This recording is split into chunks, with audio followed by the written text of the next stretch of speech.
Howdy, everybody. How goes it? This is the duo podcast because there's two of us. And is that how that works? Yeah, because things have to be named entirely literally.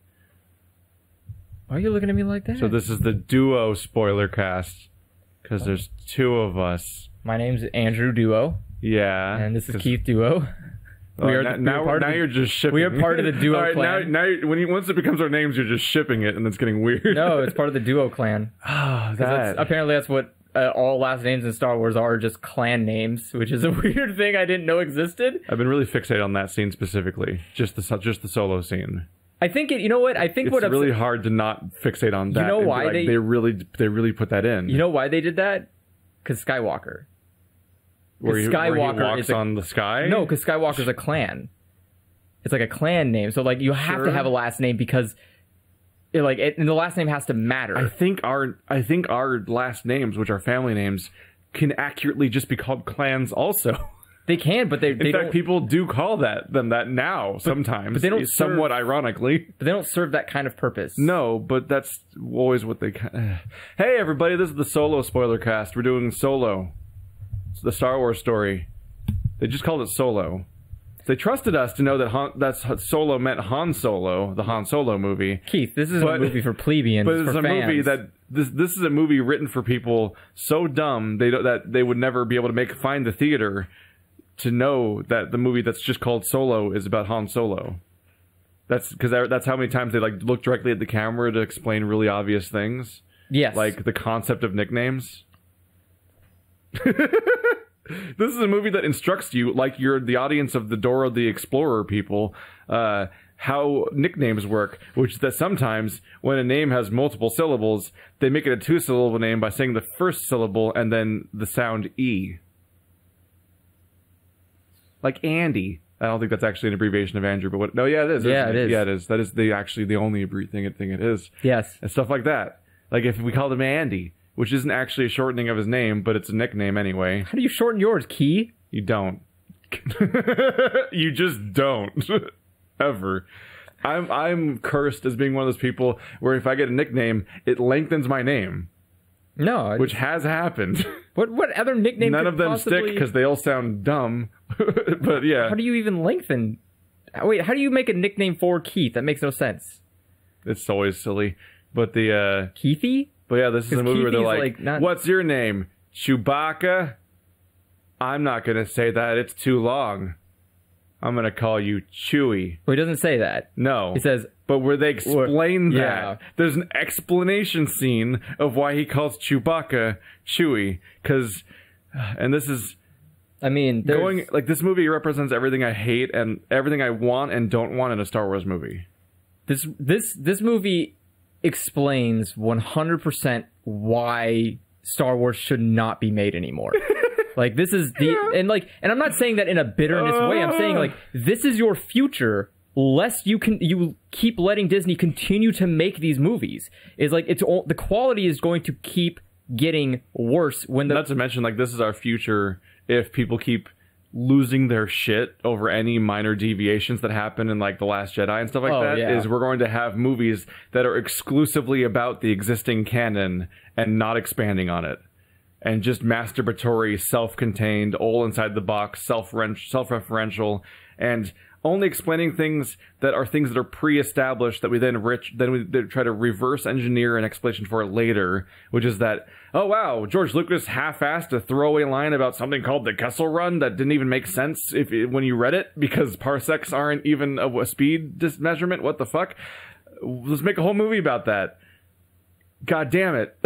and when I say it's everything, when I say it's everything I want and don't want, I mean what I want. And I say this about RPGs and Star Wars and stuff like that. It's just I want movies about smaller stories. Yes. Because I'm sick of every single movie being about the fate of the universe. In Dragon Age, it's really exhausting to have, or Mass Effect, to have every individual story being about everything hinges on this. Yeah. Which is why despite all the other problems that Dragon Age 2 had, when Dragon Age 2 was just about the fate of a city and its inner workings, I'm this is refreshing. Yeah. And so I look at this movie, the whole world isn't on my shoulders today. so when I look at this movie, I'm yes, this is our chance. It's going to be a movie just about a smuggler in the Star Wars universe. I can't wait. No. And they're we're gonna fuck it up constantly. By the way, it's about how the rebellion started. I'm like, fuck. Han Solo is like kind of the founder of the entire Rebel Alliance, basically. But he's not. No, but he made it happen anyway. But he didn't. Because Leia's family did. But not anymore. Well, yeah, now we fucked it. Now we fucked it all. Okay, so my favorite thing about the entire Solo movie is the first line that you ever see the moment the movie starts. What was that? Isn't this also? Oh, is this an ironic favorite or a real favorite? Ironic favorite. Okay, which is I needed to know. It's ironic favorite because the first line you ever see in that fucking movie is "in a lawless time." The second thing you see... Is there a lawful time in Star Wars universe? The second thing you see is a very orderly border control check so that you cannot get through without... Oh, you mean laws? Yeah. You know that thing that is a lawless in the galaxy, right? The galaxy is literally lawless. Yeah, that description sets us up like this is the Wild West, and then it opens up with a super heavily governed area where you have to get through checkpoints just to move around the city or leave. Like it's fucking you can call Papers, Please a lot of things, but you can't call Arstotzka lawless. Yeah. It's like in fact, dystopian is the opposite of lawless. They mean the opposite of each other, basically. Yeah. It just a lawless time of 1984. It just struck me as so odd because I was like, a lawless time is. I thought the whole point of Star Wars was the fate of like two giant governments fighting each other at all times. Also, like, when is it ever lawless? Similarly, this moment you're talking about is the first one where I knew we were in trouble. Like, I already kind of went into this expecting the whole thing to be bad. Did the text crawl really bother you that much? So I went into this whole thing expecting it to be kind of bad, mainly because there was the news about how supposedly they needed acting coaches, but also I thought they fired that guy. No, they needed acting coach for the guy that plays Solo, supposedly, and they didn't change that guy. No, what they did do... Well, they didn't get him acting lessons either. Here's what's alarming is they had Lord and Miller, which if I remember correctly, I think they did the Jump Street movies and Lego. Okay. And they had those guys. Yeah, and then they fired them to get Ron Howard, the most boring person in the world. He definitely brought his A game to this movie. So just that news, I'm expecting like, all right, at best this is going to be like Ant-Man, Ant-Man was like incredibly forgettable, but it had the chance of being much better because it was supposed to be made by Edgar Wright, and then he left the project midway through and was replaced by, I don't know, somebody with a gray piece of paper for a face, probably. Here's a generic white director we found somewhere in the mud. So I was already like, we're in trouble here. But that works for me with Star Wars. Like going in expecting bad is when like a movie like Last Jedi can be like completely surprise me. I'm like, oh shit, I'm actually into this, and this is this is a better experience for the fact that I was kind of expecting it to be bad. Going with low expectations. But this has additional baggage of it being another prequel in the Star Wars universe, which has never been good ever. And especially bad after Rogue One, where there's ideas that we're going to reverse engineer the explanations of shit from the original movies, which is like, we already had this whole masturbatory practice of doing that for an entire trilogy in the 90s, at the 2000s. Keith, the prequels were literally so bad. Literally 9 hours of movie just to explain why Vader is Vader. Do you remember when we had the talk? We all had the talk as fans, as Star Wars fans, and we said, no more prequels. And then Rogue One came out, and everybody's like, I am so hyped. Thank God there's a new prequel movie. Okay, oh, you mean what the worst Star Wars movie since the prequels? Actually, I think it might be worse than some of the prequels. What happened where we went from the prequels are cancer who've ruined everything I've loved to, I want Disney to make a bunch of prequels? Here's my pro tip. Pro tip about world building. Let Applegrass be Applegrass. You know what I'm talking about? Yes. In Doctor Who, they go to New York, and that's not how cities work, by the way. You don't just keep adding new to it. But it's funny because it's Doctor Who, and they're in the Applegrass, and he just says Applegrass, and guess what? Never comes up again. They never explain Applegrass. They don't make a prequel movie about Applegrass and explaining Applegrass. The problem is we're ruining all the Applegrass in the original Star Wars movies. There's 3 original movies, and they had a main story and then main story was the through line, and they would say side comments about that are world building. Clone Wars, yeah, Kessel exactly. Run, I was about to say the Clone Wars. They just said Obi-Wan just says a line like the Clone Wars, like we was talking about your father or whatever the fuck. Which is called world building. Yeah, we get it. We get to understand. No, we got to have a whole movie and an entire animated series just about the Clone Wars later. Oh my god! Like, now we know everything about the Clone Wars and how Darth Maul has robot legs and all this other shit. Like I have PTSD from the Clone Wars. Like I don't even think Obi-Wan did, but I do now. We're explaining we're explaining the Kessel Run. We've explained where the milk comes from. We've explained the backstory of the guy who gets in a fight with Luke in the first movie at the cantina, because he's also on Rogue One. He's on the Rogue One planet for some reason, and I guess he got away. And he has like a throwaway line where it's like, fuck you. That whole area explodes, but I guess he got away first so he can go fight Luke later or something. And it's like, you can't...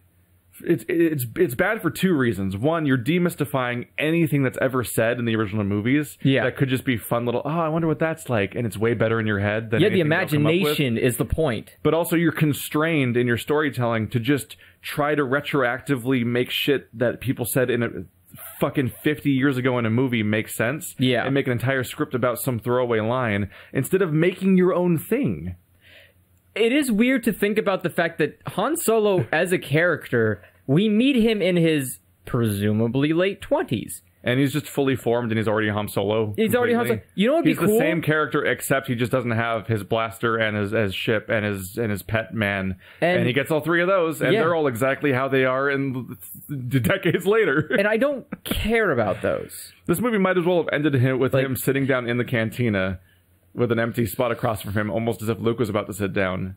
Because that's how fully formed and how he's going to go through no changes between now and The New Hope. It is literally like he was put... He's just already Han Solo. It was... And he doesn't have an arc in the movie. No, he doesn't. He starts and ends the movie as the same person. Yep. Which is somebody who is a criminal, but also, cares about people. Also... that's also what he's in A New Hope. Except for now he has unrequited love. But also they also, which is weird. Yeah, to think but about. They also diminish his arc in the original series, because now he's already taken a moment where instead of just being a smuggler that cares about his own people, he does something good for a greater cause. But his whole arc over the course of the trilogy was supposed to be that he only cares about his own people or himself and stuff like that. And it was just him and Chewie. And then he rises to help a larger group. Yes. That's his arc. And they're like, but also he did it already when he was a kid. I'm like, okay, so he's just always the same person all the time forever and just says he's not? That's good storytelling. Thanks. That's almost as good as Luke Skywalker transitioning clothes from each movie and slowly growing darker until you think maybe he might turn to the dark side. No, it's fuck it. He already turned to the dark side a moment when he was a teenager, and then he just got over it, and he's doing it again. Let's just remake the same stories. So, from here on out, I would probably say it's like all spoiler all the time. Yeah. I mean, we haven't really talked about the movie at all. I guess we technically haven't, but people should have already run away anyway. Yeah. But for me, my ranking of recent Disney movies is Last Jedi, Infinity War, Thor Ragnarok, Deadpool 2. Is there any other ones I can put above Solo?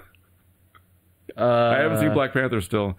Solo's way down there. And I include Deadpool 2 because as far as I don't pay super close attention to the news, but I think Disney owns that now. Yeah.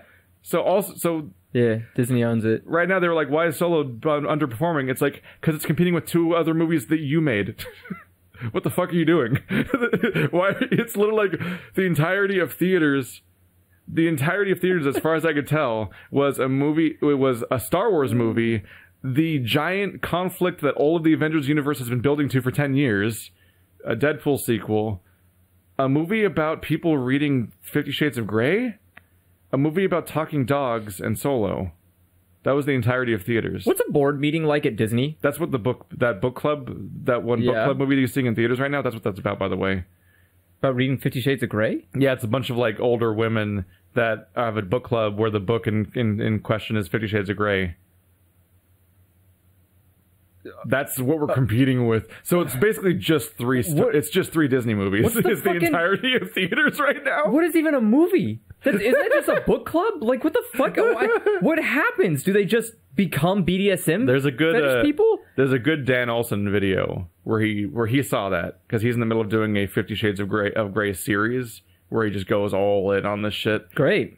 Which is that's actually way more fun than you'd think. Kind of like when Lindsay Ellis did the Transformers series. At this point, I've seen so many things about 50 Shades of Grey and have read the book that I'm just kind of like... Oh, you read it? Yeah. Oh, boy. Well, you can blame Naya for that. But I'm sure. I basically got to a point where, like, there's, like, literally nothing else to talk about. Like, this book is so dead, there's nothing else to discuss. Dan Olson's theory of all this is that this whole movie just exists to be, like, sent to... Like, as soon as it's done with theaters, it's just going to be sent to a bunch of different channels that just need to fill time during the day, and they sell ads against that, and then they ultimately the whole profit model of this movie is just to make money in the TV circuit. So it exists as like a Lifetime movie. It's where like a throwaway movie. Yeah, its entire existence is meant to be just on rerun. Which is why it's daring to compete with 3 nightmares at once.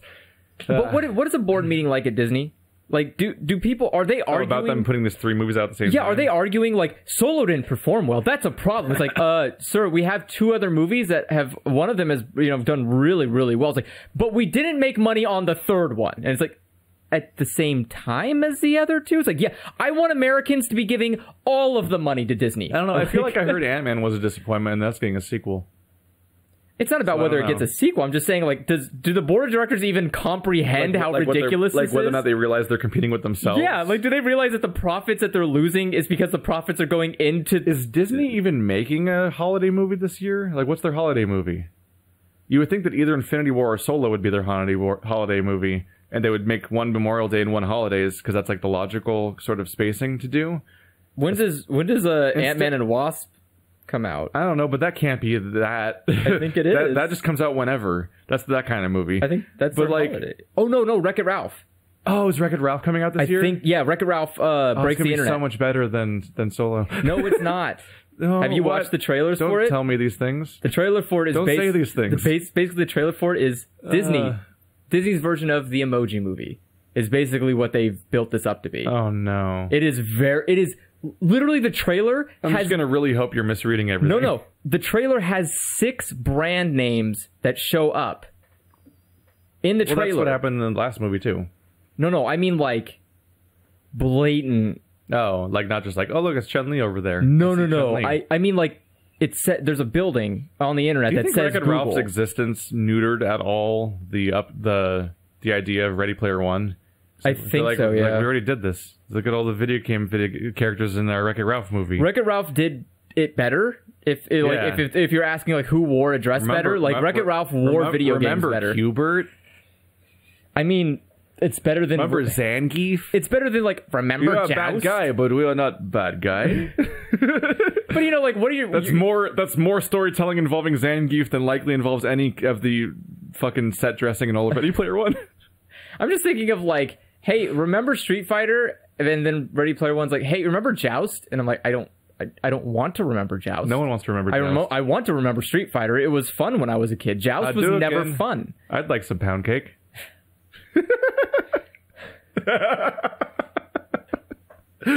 That's my response to Street Fighter. I love that. The dumbest, shortest Egoraptor joke ever made. It's just a 5-second joke. But the pound kick. I think my favorite Egoraptor joke is probably the one, the Mega Man one. It's like, get a couple of eggs, put them in a bowl, stir the fuck out of it. It's like... There's a lot of really good stuff during the sequelitis videos, but I really like Mr. Literal. I like it too much. I miss Egoraptor. Poor Egoraptor. I hope he feels better soon. One day he'll be funny again. All right, so... But Solo was bad. Yes. Like, bad on levels that cannot be... Like, you can't come back from this. Solo can trick you into feeling like it's good. It does. So here's the thing about Solo. It has a good final segment. Okay. Like the post heist, everyone's betraying each other, and here's my plan, here's my plan, here's my plan, all the shit overlapping. Yeah. Like that is what you put in a good movie. Like that scene out of context would suggest the rest of the movie is way better. Yes. If I saw a trailer just with that scene, it would be really... Ending on that scene made me think the movie was better than it was. Oh. Like, for the drive home, I was like, that was all right, wasn't it? But then over time, over the course of the next week, because it's been a week since we saw it, and that led to a lot of digesting, I kept thinking about the rest of the movie and how I just felt numb inside. And how none of it did anything. And it just had a good ending, so that made me feel like the rest of the movie was better. I watched it today, so I am very bitter about like almost all of it. So we should probably start by trying to actually go forward in the story, like from the beginning, probably, right? Sun rises on a brand new day in Han Solo's life. And which, by the way, already we've done... I kind of hinted this before and I didn't really follow up on it, but like here's where the first thought knew we were in trouble here, was that I knew that we were going to be firmly in the not thinking outside the box and just doing stuff based on what other people did already and just like following slavishly other people's examples, is that we have a second story or whatever you call it of a Star Wars story movie. Yeah. And what do? The same thing as Rogue One, where they're like, there isn't a text crawl. Ooh. Oh. They just... Everything about this movie is going to be just slavishly recreating ideas that other people already had. So immediately they're like, oh, there's no text crawl because it's a Star Wars story. I'm Ron Howard. And that's how we do. That's apparently what they did, so I'll do that. I'm like, great. And then, Solo and Kira meet each other. And they exposit to each other what their characters are. Yeah, very, very blatantly. They just sit down in a small room, face each other. There's no camera cuts at all, and they just tell each other what their character motivations are. I got like I think the moment that happened, I was like, oh, I didn't realize George Lucas was directing the Solo movie. It feels just like the prequels. Like I was like, what's happening? Sit down, and they're like, this is the final job that'll get us the thing we need to get away. Oh man, the thing that we need, the money that we need to escape this planet once and for all. Oh my god! Like it's like, wow, we're just going. That's what people say to each other. He just shows up with a thing, and he's like, "Here's the thing. We'll fulfill our master plan." It's like, and it's so convenient where he's like, "I got this thing. It's worth just enough money to buy a ship so we can leave the planet." Which, by the way, this entire movie is about people's final heists. Yes, like 3 times in a row. Technically, every heist is a final heist for somebody. People keep dying. Yeah, because everyone dies. But every single heist is going to be the magic heist that fixes all their problems every time. Yes. And then people keep dying or failing, and nobody questions that process, and they keep doing it again. And every heist is about stealing fuel. Yeah. Every Mostly heist. the same type of fuel. No, it's the exact same type of fuel. All 3 of them are the same fuel over and over again. At least this isn't like Rogue One, where they show us a weird shiny thing, and then it never comes up again. At least it actually is the reoccurring shiny thing. Yeah, except for because in Rogue One, they were like, you have a necklace made of this thing or whatever. Well, except for we forgot about that for the rest of the movie. They do that one thing with the weird dice that he has. What dice? Just the fact that he has the dice? Well, the dice thing that he gives to her, and then she gives it back to him.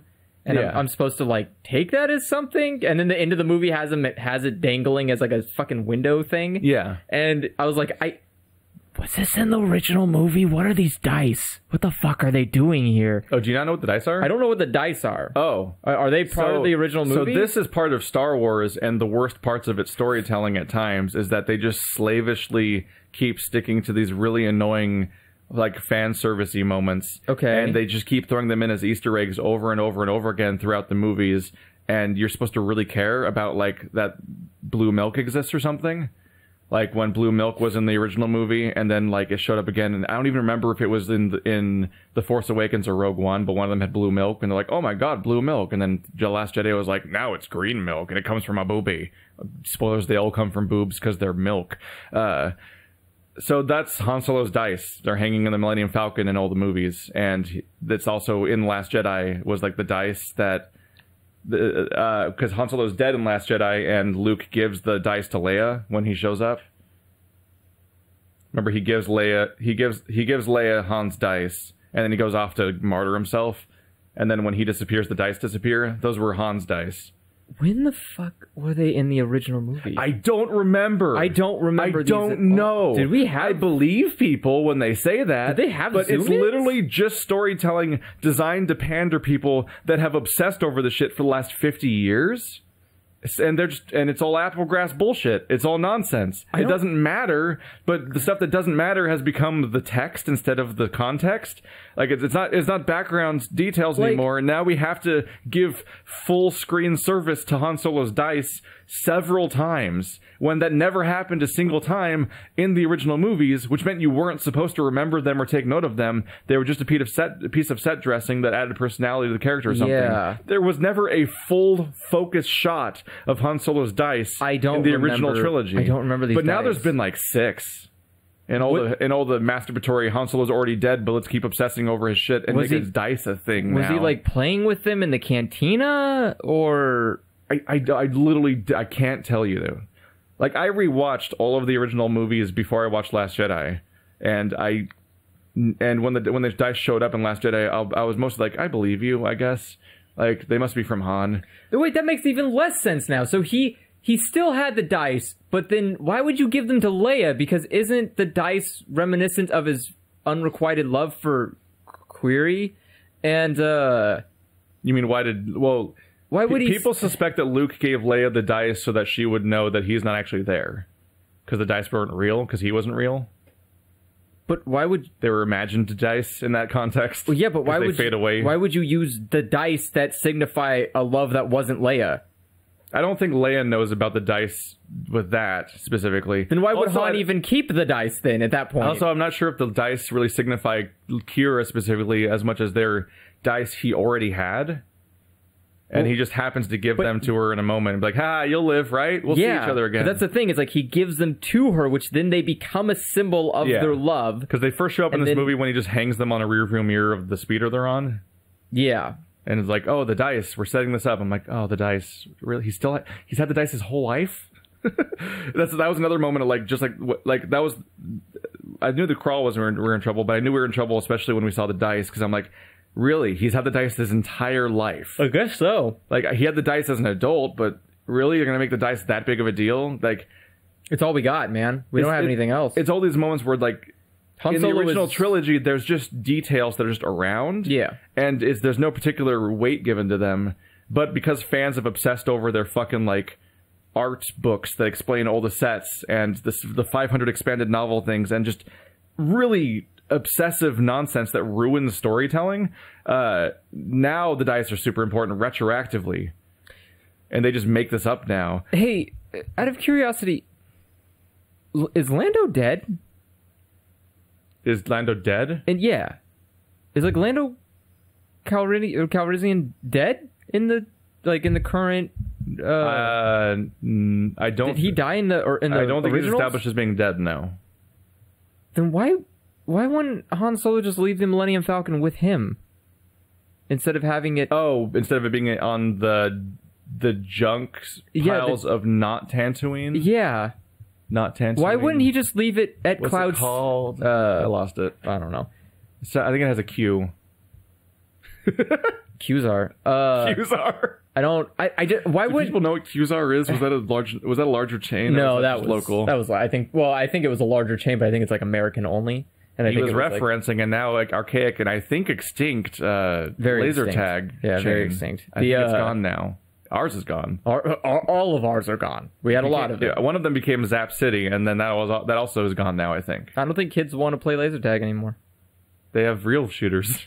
They can just play video games. Which have better mechanics. But like, why? If it was Lando's ship originally, and then Han won it, and then cared about it, why wouldn't Han just like leave it with Lando when he's... Instead of it going into like a junk pile somewhere? Yeah. I don't remember. I feel like they might have explained what happened with this ship in The Last Jedi. Like offhanded, like it got stolen or something, and I was like, what?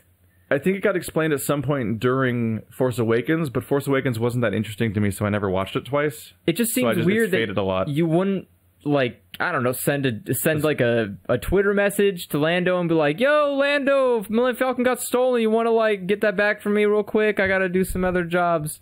And Lando would probably have nothing else to do because Cloud City, I don't even know why it exists. And he just probably has nothing else to do but go get a Millennium Falcon. So it just seemed weird that it would just happen to be sitting on a junk planet forever, and that one, Lando didn't know where it was. How did not Last Jedi, Revenge of Return of the Jedi. There we go. Now the names are all becoming a soup of similar words. And we have the additional detail of people being like, it was going to be Revenge of the Sith, but then they changed it to Return of the Jedi. And then we also have The Last Jedi and The Force Awakens and so many generic fucking milquetoast-ass wasteful... Like, at least we used to have The Phantom Menace and The Clone Wars were like, those are good titles for movies. Yeah. Because it's completely separate from all the other titles. And it also tells you what's going on. But we have Revenge of the... Whatever the episode 3 is called... which may or may not be the thing that they almost called episode 6. I don't remember. But then also episode 6 and episode 7 and 8 are all like almost the same titles. Yeah. And I can't keep them straight anymore. But I can't remember it. In episode 6, is Lando fine? Is that how it turned out? Is like the deal turned out? I think he ultimately... No, he revolted against... Because the whole thing was like, he's like... I am altering the deal. Pray that I do not alter it further. When Vader was fucking with them. So then, didn't Lando ultimately revolt against Vader? I think so. So is Cloud City gone now? Did they destroy Cloud City? Yeah, I don't know. I don't know how Cloud City works even in general. I think the new movies haven't addressed where Lando is. Oh, so Disney, you are slacking because I need some Lando in my movies. So I think that's all a loose end that could go in any direction. Oh God, are we gonna get a Lando movie? We're gonna get a Battle of Cloud City movie. We're gonna get a fucking Lando movie. We're gonna get a Battle of Cloud City movie where they go after Lando for his transgressions against the Empire. By the way, Lando. Oh wait, does the Empire just not exist at the end of 6? Did they just fully beat it? Because even that's not entirely. I'm not entirely sure, honestly. It's kind of like saying... They blew up his big ball thing, but that didn't work last time. No, it's... think of it more like... I don't think just killing Sidious kills the entire Empire. No, it's... think of it more... That happened in episode 8. Yeah. Again. The way I attribute it to it is similar to like how, yes, we won World War II and defeated the Nazi regime, but Nazis still exist. Like the mentality of the Imperials... If you remove the rest of World War II and you just kill Hitler... but the whole Nazi thing's already happening. Yeah. I think there's enough people in that structure that are interested in it continuing that it would just keep going. That's what I mean. It's not like one guy was single-handedly... Like, he might, like, if you get him before the whole thing starts, then maybe the whole thing doesn't happen. But once it's already in place, just killing the leader doesn't necessarily, like, stop the whole thing from happening. That's what I'm saying. It's like once you Romance in the Three Kingdoms. That's... Okay, it's a good example. I mean, I feel like that's more of a monarchy type deal, though. It's because like the people are carrying it on. It's just an example of like when you play like Dynasty Warriors 7, I think was the one that did a good job with the story, where you play through like you play through the Shu Empire, and fucking everyone just keeps dying and getting replaced over and over again. Well, and the Shu Empire gets like completely stomped out. Like once you it's played down in all the other games, but in that one specifically, when you play as an empire as a whole instead of people, you realize how every single empire is a ship of Theseus. I was going to say, I thought every individual person is replaced as the war just outlives all of them. Well, like even because that's what happens when you kill Sidious, probably because most of them are families. And so, like, through the Three Kingdoms, by the end of the Three Kingdoms, the original families don't exist anymore. They're all gone. People just keep carrying the name. Or even just real life. Like, when real-life presidents are assassinated, the United States doesn't just dissolve. Well, okay. Even though that is literally the premise of several post-apocalyptic and dystopian settings, is that a president's assassinated and then somehow the United States ceases to exist. Except for that one... Unlike all the times it's happened already. Except for that one Jack Bauer show. What? Is it another Tom Clancy thing? Designated Survivor. Is that really the name that someone gave a thing? I think, yeah. That's a terrible name. Well, because it's, like, the premise is that Kiefer Sutherland is playing as he's, like, the head of, I think it's, like, the Designated Survivor. Oh, Jack Bauer's 24. Yeah. Okay. So, but it's not 24 related. I was like, I was thinking, like, Jack Reacher? Sorry, I was, Kiefer Sutherland. Yeah. Kiefer Sutherland plays a character that it's not even Jack Bauer, you just called him that. I just call him that. Kiefer Sutherland's I thought it was a Jack Bauer side story. No, Kiefer Sutherland's a stupid name. Jack Bauer's better. There could totally be a Jack Bauer side story. They already made another 24. Which is canceled already, I think. Yeah, it is. Don't remind me. No, but like he basically plays a character where it's like everybody in the secession line for president, like president dies and vice president dies, and this like it basically I think there was like something where a terrorist just blows up every building. They like blow up Congress, blow up the White House, blow up something else. White House down? It literally every building is just destroyed that has the people that would run America. Did they and play the Tchaikovsky song with the cannons and then talk about revolution with a white mask with a mustache? No. Oh, but close enough. It was better when the Wachowskis did it. And so it's basically just like a show that where was the Wachowskis, by the way. Yeah, it was. V for Vendetta. Weird. And it so the whole show is just basically like him being the last guy in secession to be president in case all these people die. And then he is. All of them died. And yeah, and so it's like it's this weird thing of like, oh yeah, I guess the system is literally batshit insane. Where like that is what happened in I just finished reading the Handmaid's Tale. Oh yeah. And part of the premise of that is that there is a very, very articulately planned massacre of the government where they assassinate the president, and also I think they lock in all of Parliament and kill all of them in the building. Like they just take out all the government they can, basically, and that's what ultimately leads to the government that is in the Handmaid's Tale. That's exactly how this starts off. Hold on a second. Well, when was your thing written? Because the Handmaid's Tale was from the 80s.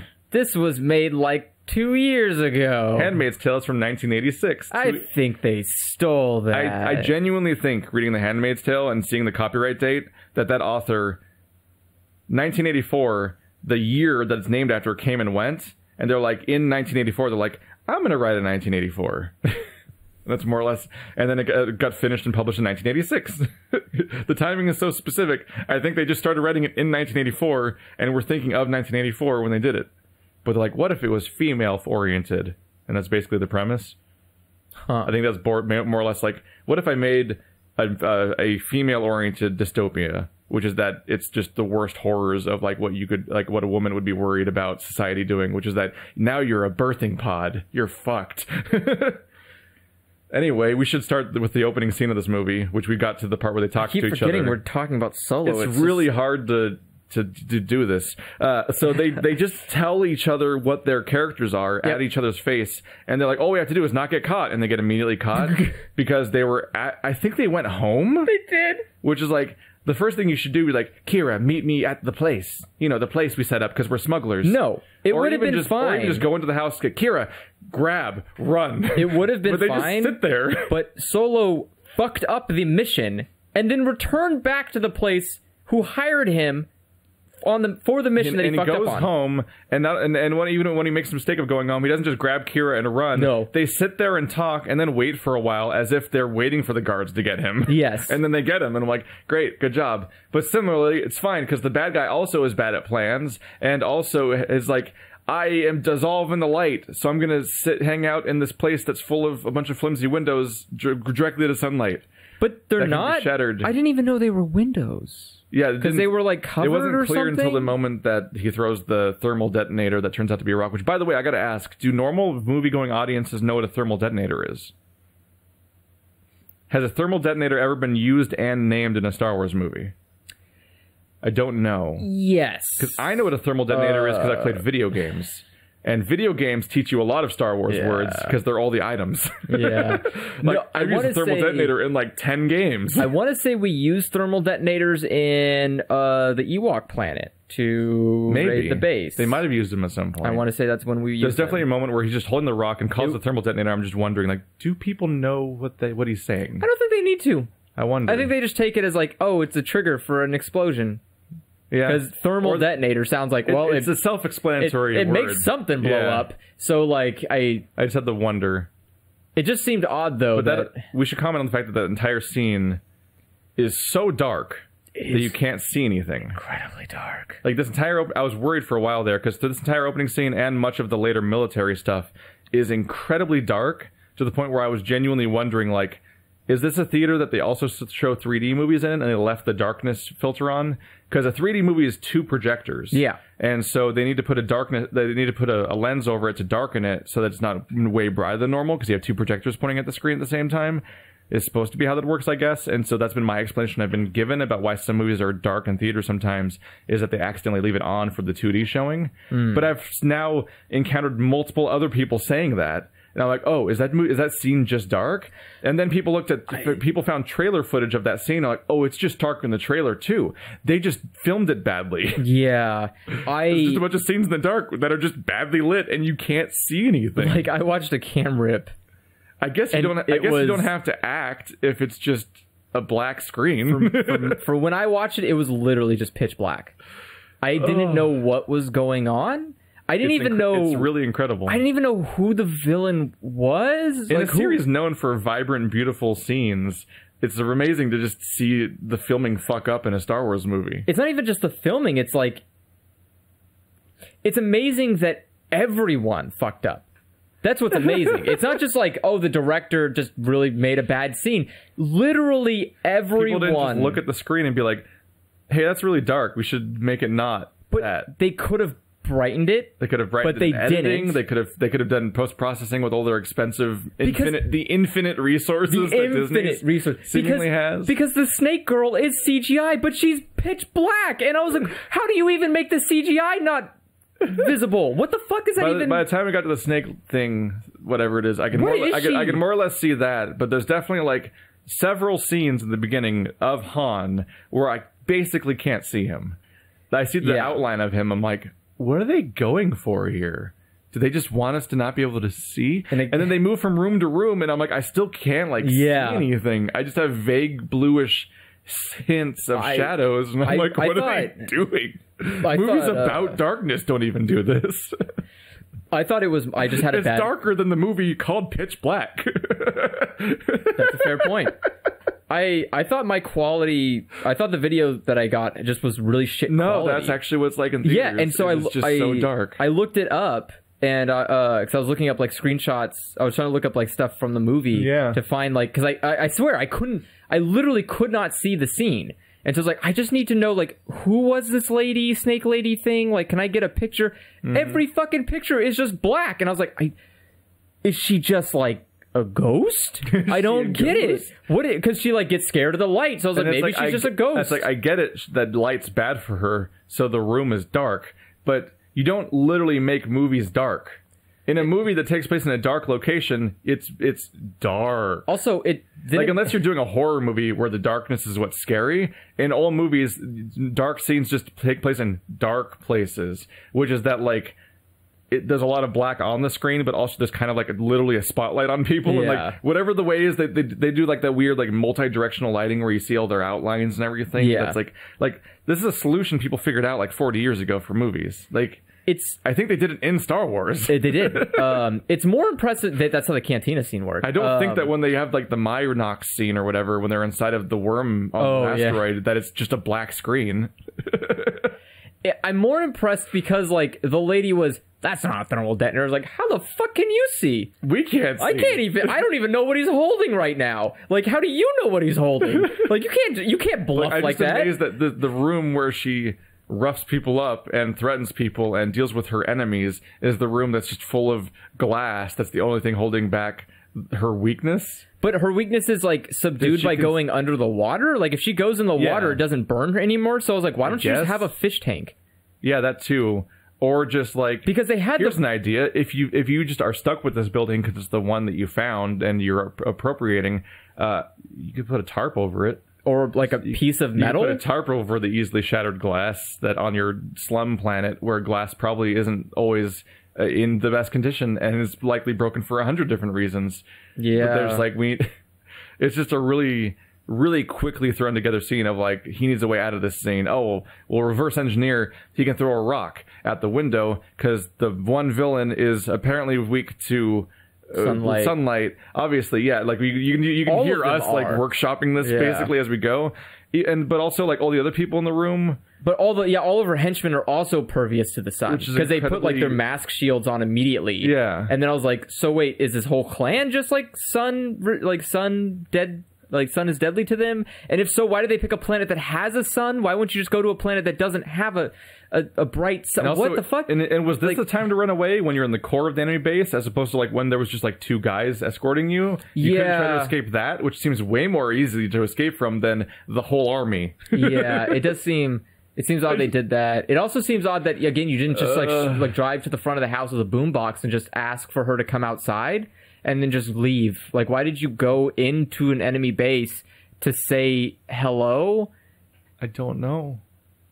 Even when they're running away, they run to the exact place that the people probably think they'll run to. Which is apparently the only way out of the planet. Which as opposed to in this mega city just hiding anywhere? Yeah.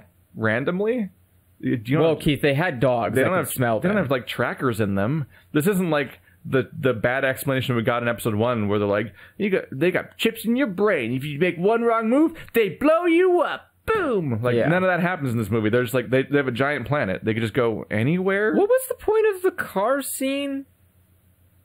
Like, what was the point of him? You see, everything in this movie has to be the origin story of every facet of their personalities and physical appearances and costume design. So they also have to give us an origin story for Han Solo trying to go sideways through closing things. No, but... So, like, once upon a time in the future, he drove the Millennium Falcon through a closing thing, so we better set up the idea of that by having him do it like 3 times in this movie. I like the idea. Including him doing it badly with the speeder and getting it stuck. I like the idea that he didn't just do it on a whim out of desperation to just maybe this... Like, it's crazy enough to work, but if we don't try it, we're going to die.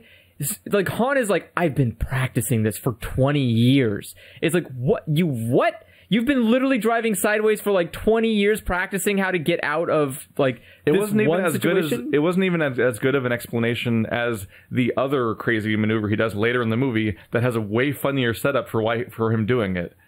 Because like later in the movie, he does the crazy Millennium Falcon landing gear spin around thing, and he's like, "I learned this from the best racer and all of Corellia or whatever the fuck the planet is," and well, he's dead now. He died doing this exact thing. Like that kind of whatever the line was for that was like that was way better. Yeah, a setup for a maneuver. This one was just like, oh, he flew sideways. It was also weird thing that he always does. Like as they're driving away, you would think the whole premise of this chase scene is that like a very heavy car or hover car is coming at them and it's trying to ram them off the road. They, do the ramming things like every action driving movie. Yeah.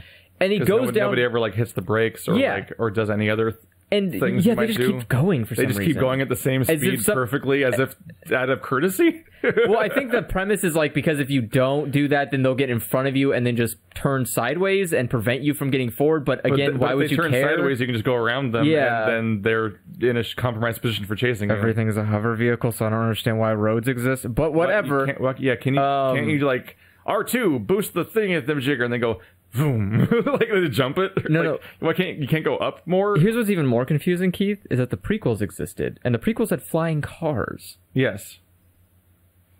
That just stopped existing. This is the kind of hover speeder they used on Tatooine to get to the cantina, but on Carcassonne. But why? I almost said Carcassonne. I almost called Coruscant Carcassonne. On Coruscant, they just have space highways where cars just know where to fly. Probably because of programs or whatever. In any case, self-driving cars probably just know where the right place to drive. Everywhere else just doesn't have these. I guess not. That city was special. Did we ever get confirmation of whether or not Coruscant got blown up in Force Awakens or not? When they blew up like 7 planets but didn't really say what they were?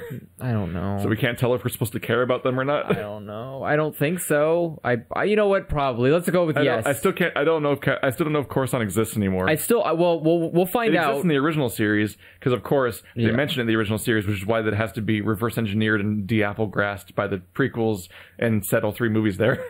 I'm assuming, like, for all intents and purposes, let's say it hasn't been destroyed. There will be a side movie about it in 5 years. Let's just go with that because Disney doesn't want to make any hard choices. Yeah, just keep it all ambiguous so we can keep making more movies. Yes. Just like how we might get a trilogy of solo movies. Oh my god, a trilogy of solo movies? Is this your first time thinking about that? That would be fucking abysmal. Did that occur to you yet? No. That this movie seems to set up the idea that there will be another solo movie? I thought it was just a one-off. I thought this is just Disney going like, and solo movie done, and Rogue One movie done, and like just keep going on solo movie. There's going to be how would you make a? How would you make they a haven't trilogy? Announced it, but it really seems likely. So the chase scene ends. They get to immigration, and they try to bribe the immigration officer with the fuel thing that they were using to bribe people. Apparently, but that thing was all they wasn't. That thing what they needed to buy a ship to get off the planet. I guess their whole plan was just to get that. In order to get through immigration? Was the value of that thing enough for a ticket off of the planet? Their plan might have just been to bribe people. But that might have been their whole plan. Or maybe that was just their last second rushed plan was to quickly bribe the person to get through because their normal way of buying a way off wasn't going to work because they were at a time limit now. That might have been what was going on. But then magically, like, they bribe the person, and then, like, the door perfectly closes between them without hitting either of them, and they're both safe. No, because, like, the moment he goes through... They have a long, drawn-out screaming scene. Two people, like, show up out of thin air right next to her and grab her. Because there's time for that, apparently. But and then the door closes. There's the shot. It does the shot where it shows the lady in the booth, and she's like, I don't know if I'll take that. And then it pans to them... And he's saying, like, give her the thing. They're sitting there and screaming at each other, and nobody gets Solo for what happened, even though the immigration person was even like, somebody got through, because now that there's a commotion, she's got to blow her own cover and, like, pretend that she didn't just get bribed. So he's been reported, and they're screaming, and he keeps hitting the door, and in all of this time, nobody gets him. Yeah. And then he walks away casually, picks up a hat off somebody who doesn't care, apparently, puts that guy's hat on. No, he takes a cloak. And he just keeps walking. He takes like a full-on cloak off somebody. He takes a cloak and hat off people. Does he take a hat? I think he wears a hat, too. Oh. He just dresses in other people's clothes, and none of those people care about the fact that they're being stripped by this man. Oh. And then he just forgets he's in a chase scene and goes to, like, the recruitment desk.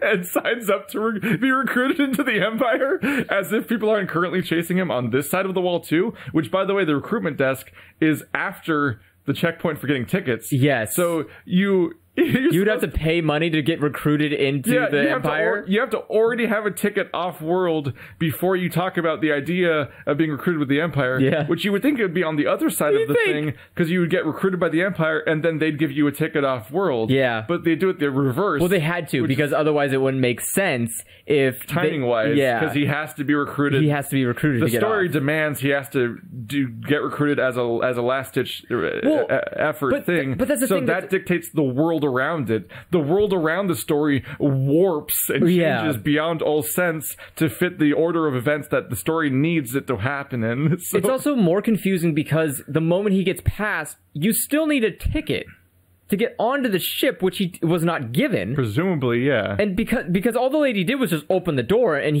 they both just started running through it. But they didn't grab a ticket, which means they wouldn't, even if they got through together, they would both have to enlist into the Imperial Army because they can't get on the fucking ship to get off because they don't have a ticket. They might have already been okay, because I think you need a ticket to get past that door. I think that was that point, more or less. But why were the stormtroopers going through and, like, mugging people that weren't Han Solo? They were still bothering people that weren't him. They had a physical description to go after, and so they went after one guy that had kind of like his hair. But remember, they were also hassling other people. Like people that did not. To be honest. There was like people that clearly were not Han Solo that they were just. But this is the most important scene in the movie, which is when the guy's like, He's like, "Who was your name?" Han. He's like, "Who are your people?" And he just stares at him. He's like, "Han Solo." And he stares directly at the camera. No, the guy says it. Yeah. No, I'm saying like the guy. Yeah, the guy. Some random dude we've never met before might as well look directly in the camera and just say, Han Solo, because he is alone. And Solo means alone. So the answer 60 years later of why the guy's named Han Solo isn't just he's got a cool name. It's that he was at a specific checkpoint alone once and didn't have a family, I guess. So we called him Han Solo on documents for the Empire. Did I ask His name's literally Han Solo. I don't... Just so you know. Did I ask Just thought we did demystify a character more. Yeah, I thought I did. Even though there was nothing to demystify because people just have names. That's just how the world works. People have names. I'm pretty sure I didn't ask that question. He couldn't just be a guy who was named Han Solo. Yeah, I don't... We had to literally... name him Han Solo and make his name literal, and that his name literally is an indication that he was alone. And that's why his name is Solo. But it's only for that movie. Because then he has Chewie. So then he's Han He was Duo. literally alone for that scene.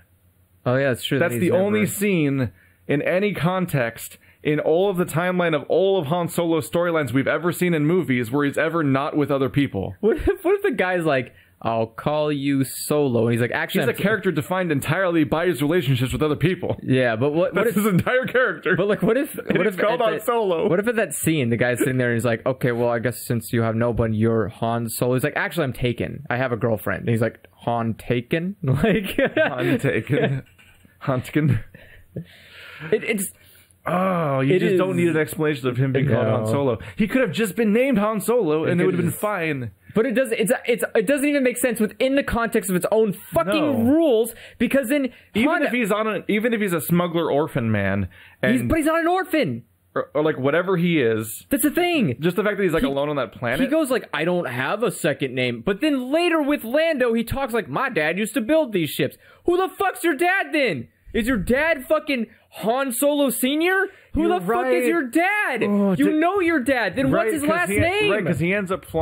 Isn't it that he ends up flying the Millennium Falcon, which happens to be the exact kind of ship that his dad used to build? Yes! Which is also like a weird, up-your-own-ass, weird paradox. Yeah, because he's like, I know how to fly Millennium Falcons, and my dad built them. Like, well, how old were you when your dad built them that you know he built Millennium Falcons? And if that's the case, you know your last name, then so you have a last name, you fucking asshole. His dad had a name, right? He didn't say it. Like, what the fuck? They had to, like, brush it away because, surely his dad had a name. I'm not saying they said his name. I'm saying, like, surely his dad had a name. His dad had a name. This isn't the first time he's ever had to think about the idea of whether he had his last name or not. His dad was named Han Sr. It just randomly occurs to him at this desk when the guy asks him, like, what's the last name? Like, out of nowhere, as if he's not a fucking adult already. Like, he's not please, sir, can I have a nut? Like, he's not a fucking 6-year-old orphan. Like, he's like 26 probably. Yeah. And he's like, I've never thought about a last name at the immigration office, the place where I need to have... What the fuck? It was just... That was one of the moments where, like, as soon as I heard that line, I had to, like, stop the video and go, like... It's amazing how an explanation can just make things worse. Yeah, I was like, how did you... One, how do you have a father? Because otherwise, why are you even... Whatever this is you've been doing your entire life, why even are you this? Two... it's almost like that's the part they should have showed in the movie. Kind of like how Rogue One showed why she doesn't have parents anymore. Because the first scene is her parents dying. But then they make the mistake of jump cutting 20 years later instead of showing us her growing up, which would have made her care about her as a character. Well, yeah, but... Which, by the way, this movie does the same thing. This movie has the main character have their setup area and gain a motivation, then time skip.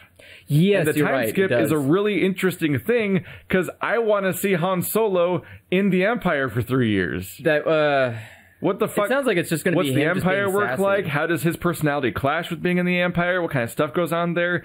Instead, we just skip 3 years. I guess the premise of Han Solo, one of the most beloved characters in cinema probably, being in the enemy empire for 3 years as a military officer, that was just so unremarkable and boring and uninteresting that not a single scene happens from it. Keith, we literally just jump cut 3 years later, and he hasn't changed as a person. He hasn't even looked different. He didn't get a haircut. Well, okay. He has the same hair. You remember that the movie had to go through, I think it was like almost 95% reshoots. Like, Finn had a buzz cut. I thought they had military haircuts. Like, well... But he still has Han Solo hair. Excuse you, Finn joined a little bit later. That wasn't the Empire, remember? That was the First Order. Yeah, I guess. First Order had some new rules. It's true, they are the First Order. Rule number 1, no more life. They're also not the First Order. Why are they called the First Order? Are they called the First Order or the New Order? I think it is the First Order, isn't it? Yeah, I think it's the First Order. Even though they're not at all. I don't know. I will say this. Somebody never heard of the Old Republic. Let alone the previous empire that happened a year ago.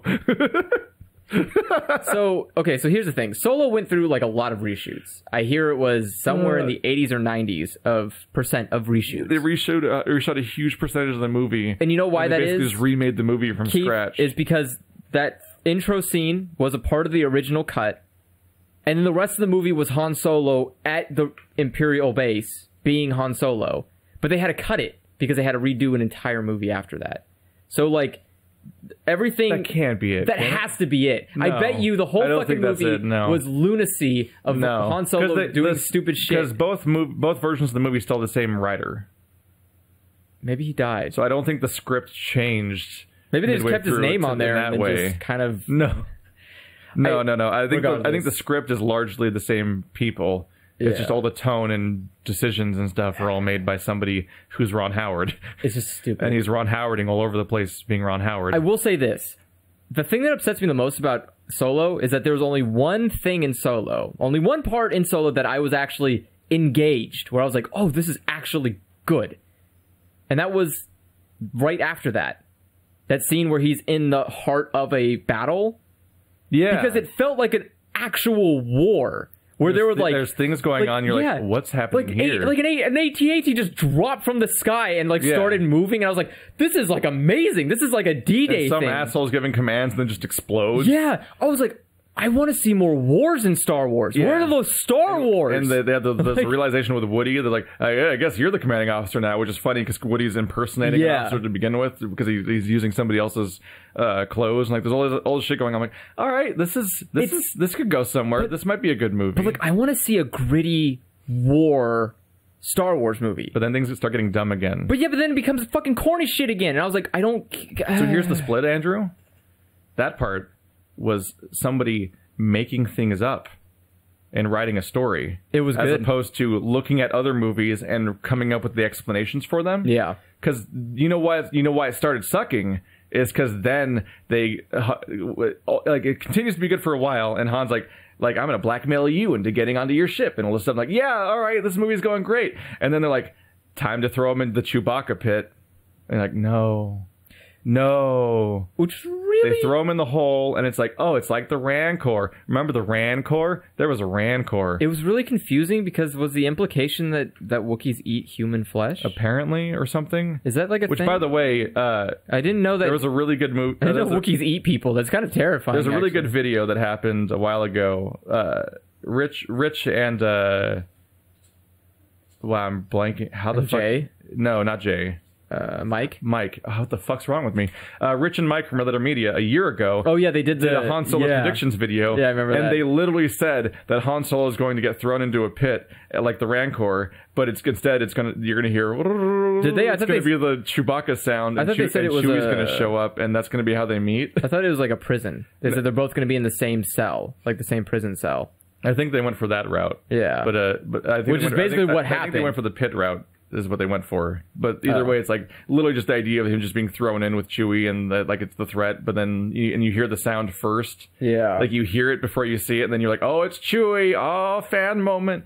This movie continually makes the most obvious possible choice in every context, including that one. Yeah, but the logistics of that situation's a nightmare because first of all, like when they escape by beating Han through a metal bar so hard that it collapses, and it's like.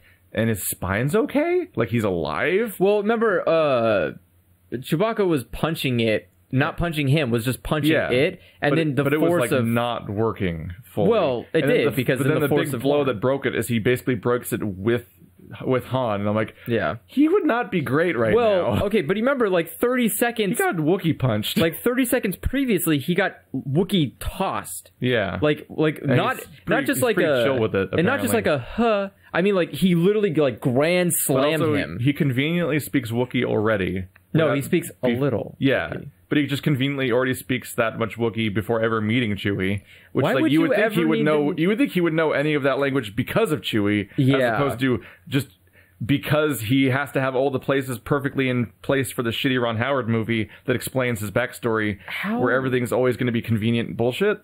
For what reason did Han know Wookiee? I don't know at all.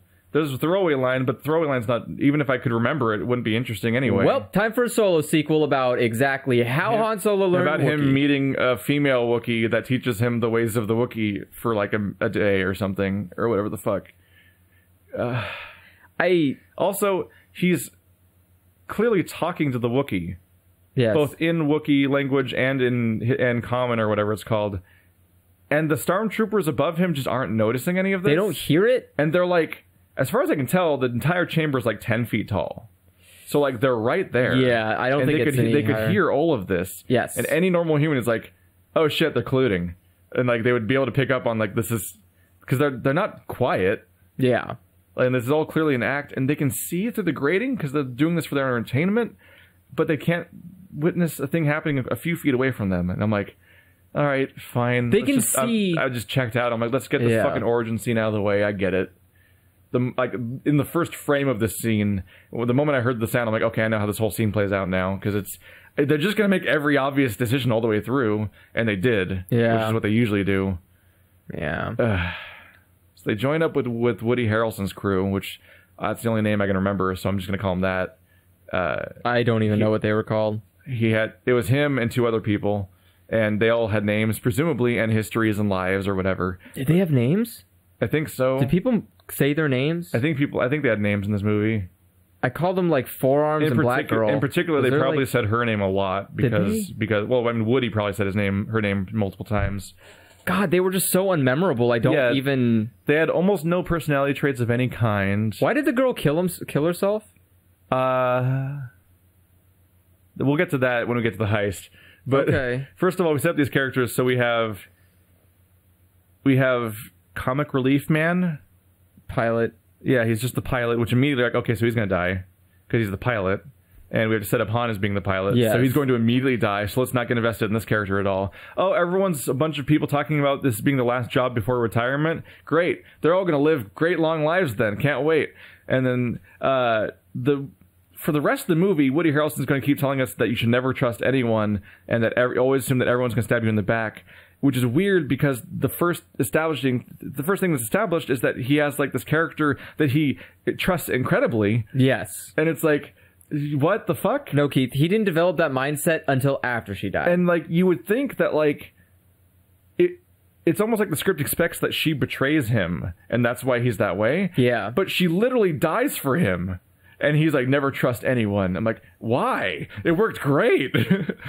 She loved you, she did everything for you, she never betrayed you at all, and she literally died for you. What the fuck? Well, that was a betrayal. That's like, the only betrayal here is you betraying her memory by taking that lesson from it. That you should never fucking trust anyone after she fucking died for you, you shitty ass person. So they both kind of died for you. What the fuck? So they do a heist for more fuel. Well, so Han and Chewie get out. They run over. They're like, "Hey, can we come on the ship? Because we're really good at nothing." And the people are like, "Yeah, we need people to do nothing." And so they bring them along. Yep. To a heist to steal stuff off of a train. Mm-hmm. A train that exists for some reason. A train, mind you. Where's the train coming from or going to? And why? And starship fuel and. They still have trains in this universe? They still have trains. They still have trains? Universe. And the trains aren't hover trains. No. The trains are on rails. They're just two trains attached to each other. Yeah, which is like kind of a fun set piece setup, I guess. Except for the logistics of it where you're asking yourself, how the fuck do you fill up the bottom train? Like, do you have like a platform where there's a top layer and a bottom layer? Does it rotate? Yeah, like... Do you rotate the whole train? This is a dumb idea. It's a real weird idea. And so the only reason that apparently they have to blow up the bridge is because it's annoyingly designed. Because it's annoyingly designed. And it wraps around it. But for one, there's no actual rush. We skipped over the other really important scene, though. Which is when Han, Solo, and Chewbacca sit down next to each other and are like, Chewbacca, huh? Oh. That's too long. Yes. I'm explaining how nicknames work. He asks Chewie about... Also, how do you learn his name's Chewbacca? He makes guttural noise and he's like, Chewbacca, huh? How did you get that? How do you translate a name? Because everything else is you translating. When you're like, oh, I hear his language, and I'm like, that means this. Yeah. But then he just has some sounds, and he's like, Chewbacca. How did you get that? Look, George, where did you get that from? George Lucas wasn't a man of where did you get that from? Logistic prowess. He didn't know how, or not logistic. But even then, like, not given that scene, just in the universe, I could figure there is some way they figured out how to make Chewbacca the analogous name of whatever he's saying. How do you fucking? But in that scene, he just makes a sound, and Han Solo just immediately is like Chewbacca. Yeah, but. Like, what? You only know a little Klingon. Same difference. God damn it. But think of like Jabba the Hutt. Jabba doesn't say Jabba. He doesn't say his name is Jabba, but people call him that. Yeah, he just goes like, yeah. And somehow that equates to like, hey Han Solo, you're a piece of shit. It's like, where did you say Han? How did you say that? Yeah, I don't know. How do you say names in your tongue? Does he not say Solo? I thought he said Solo. He does. I think Jabba says But he doesn't say his own name. Jabba probably says Jabba at some point. No, he doesn't. The way he speaks, I could totally fit Jabba being a word they would say.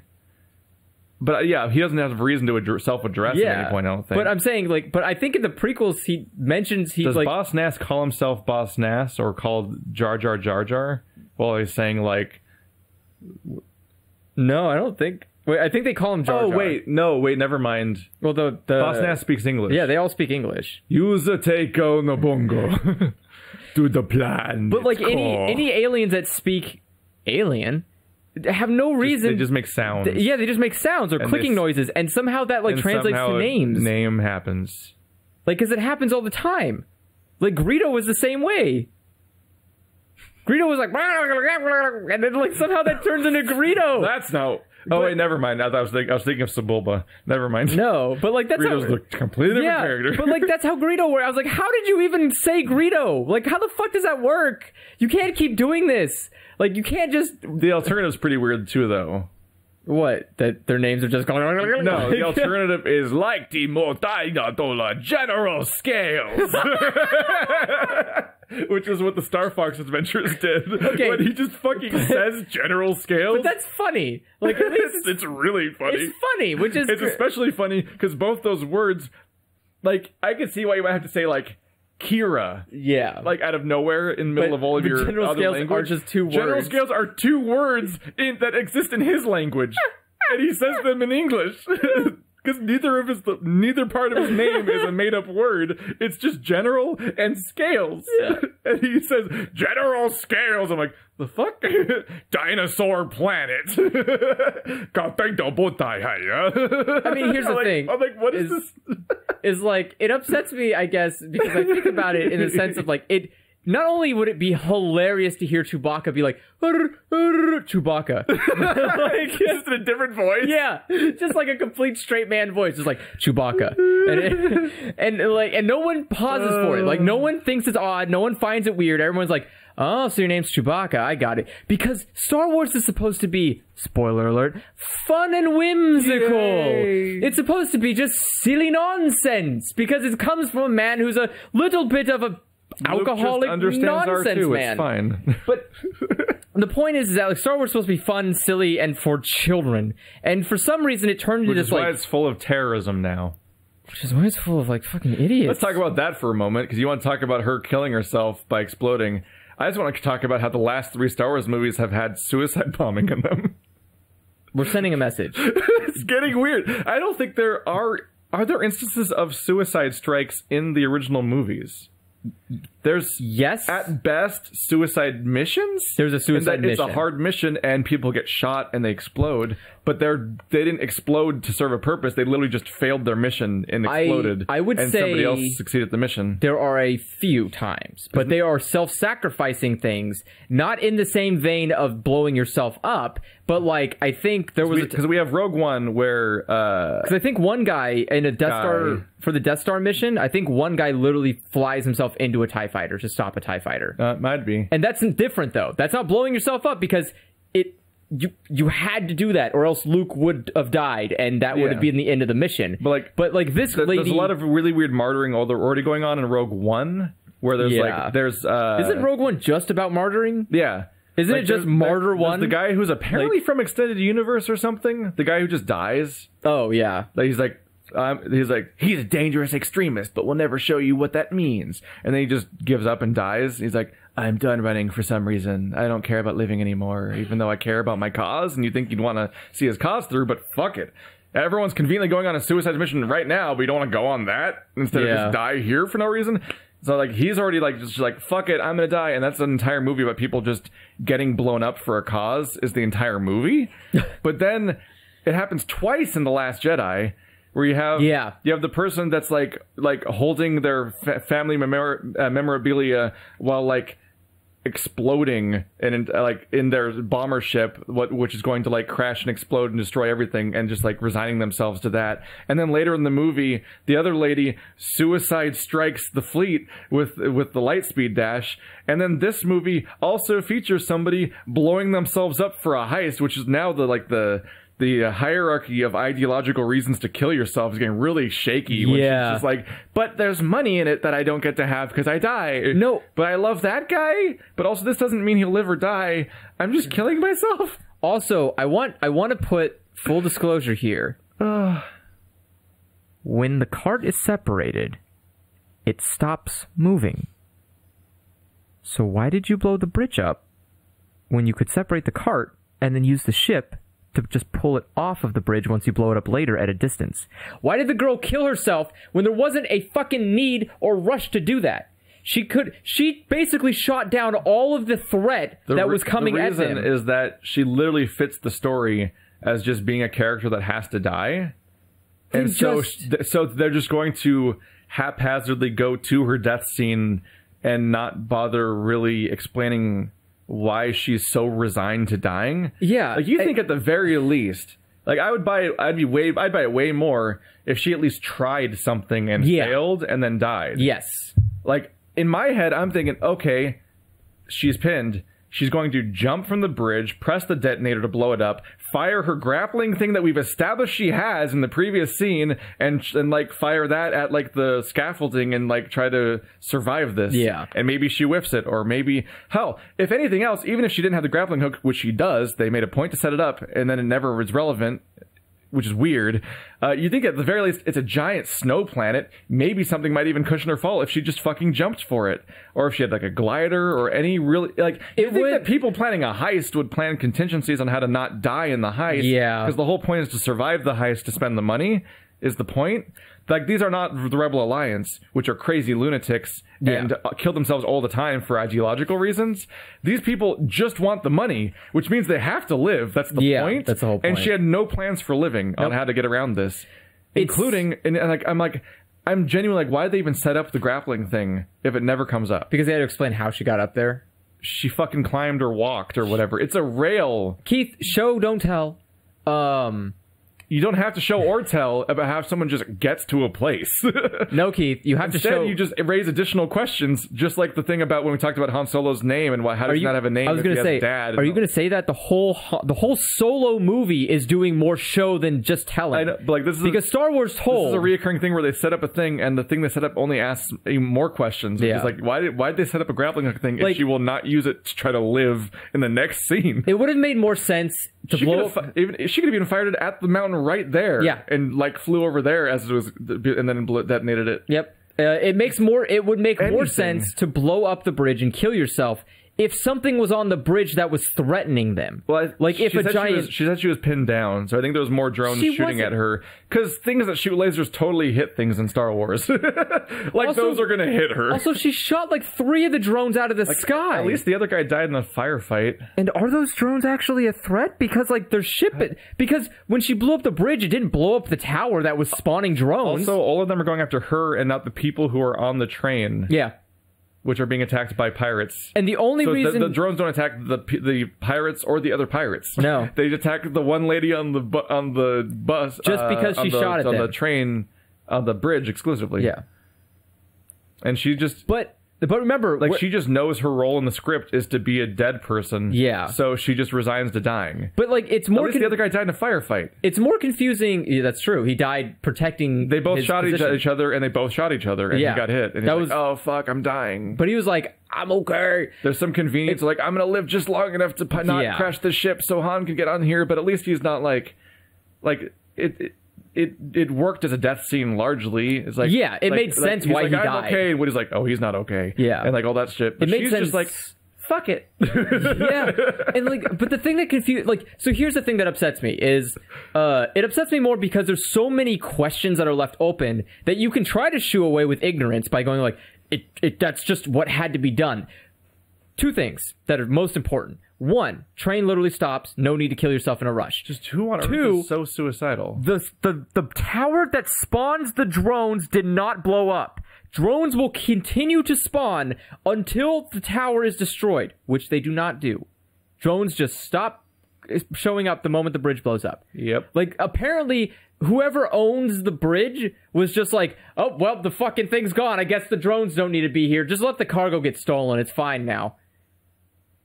And then a Star Destroyer shows up, and they're like, why would a Star Destroyer be here? It's not like they fucking gave a shit and sent drones at us when we tried to steal it. Also, let's talk about these asshole pirates, which, at this point, I thought must have a very specific grudge against specifically Woody. Yes, I thought he must. Why are they fucking with his run so bad? It's a whole train of cars.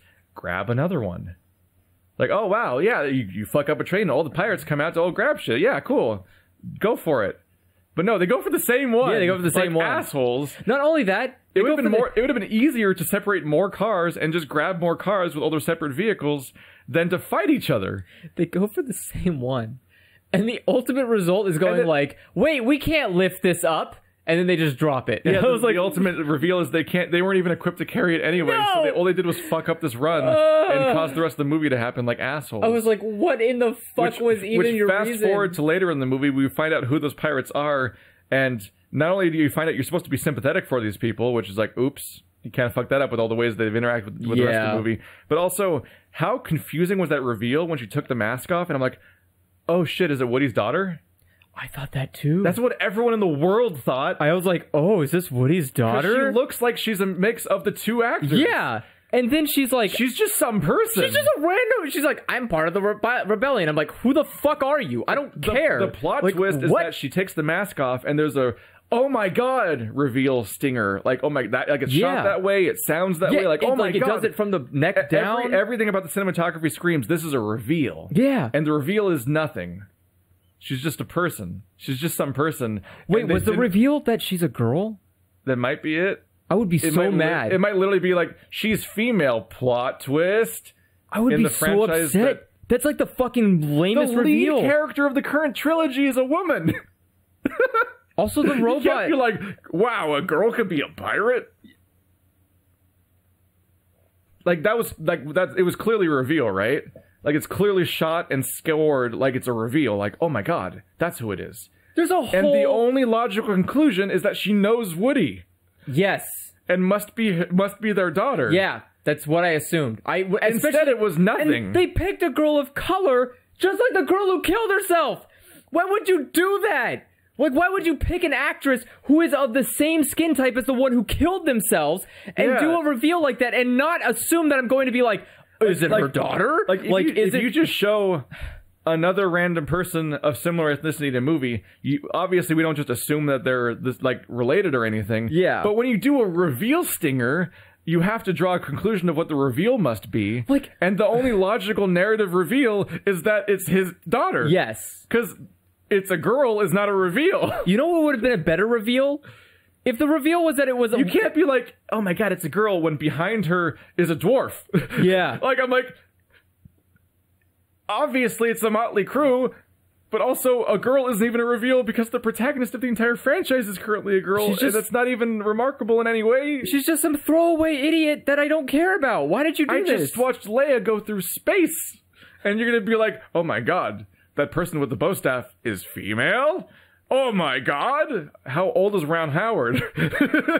How fucking old is Ron Howard if he's like, this is a reveal, we gotta The problem is, here's the problem, Keith, is that you say that, but it's not even his fault, it's Disney's fault. Because I think that was his fault. I think it being shot like a reveal, as opposed to just somebody taking their mask off, and that's it, is his fault. That is 100% Disney. Because Disney has gone out of their fucking way to no end on being the most fucking annoying company where they go like, inclusion. It's such a... And you're like, okay, stop. Even then, that doesn't explain why it's shot as a reveal, because they want headlines. Like, it's a headliner. It's such a non-reveal that it's like the equivalent of like if Ben Solo in his second movie took off his mask again and they're like, oh my god, it's Ben Solo.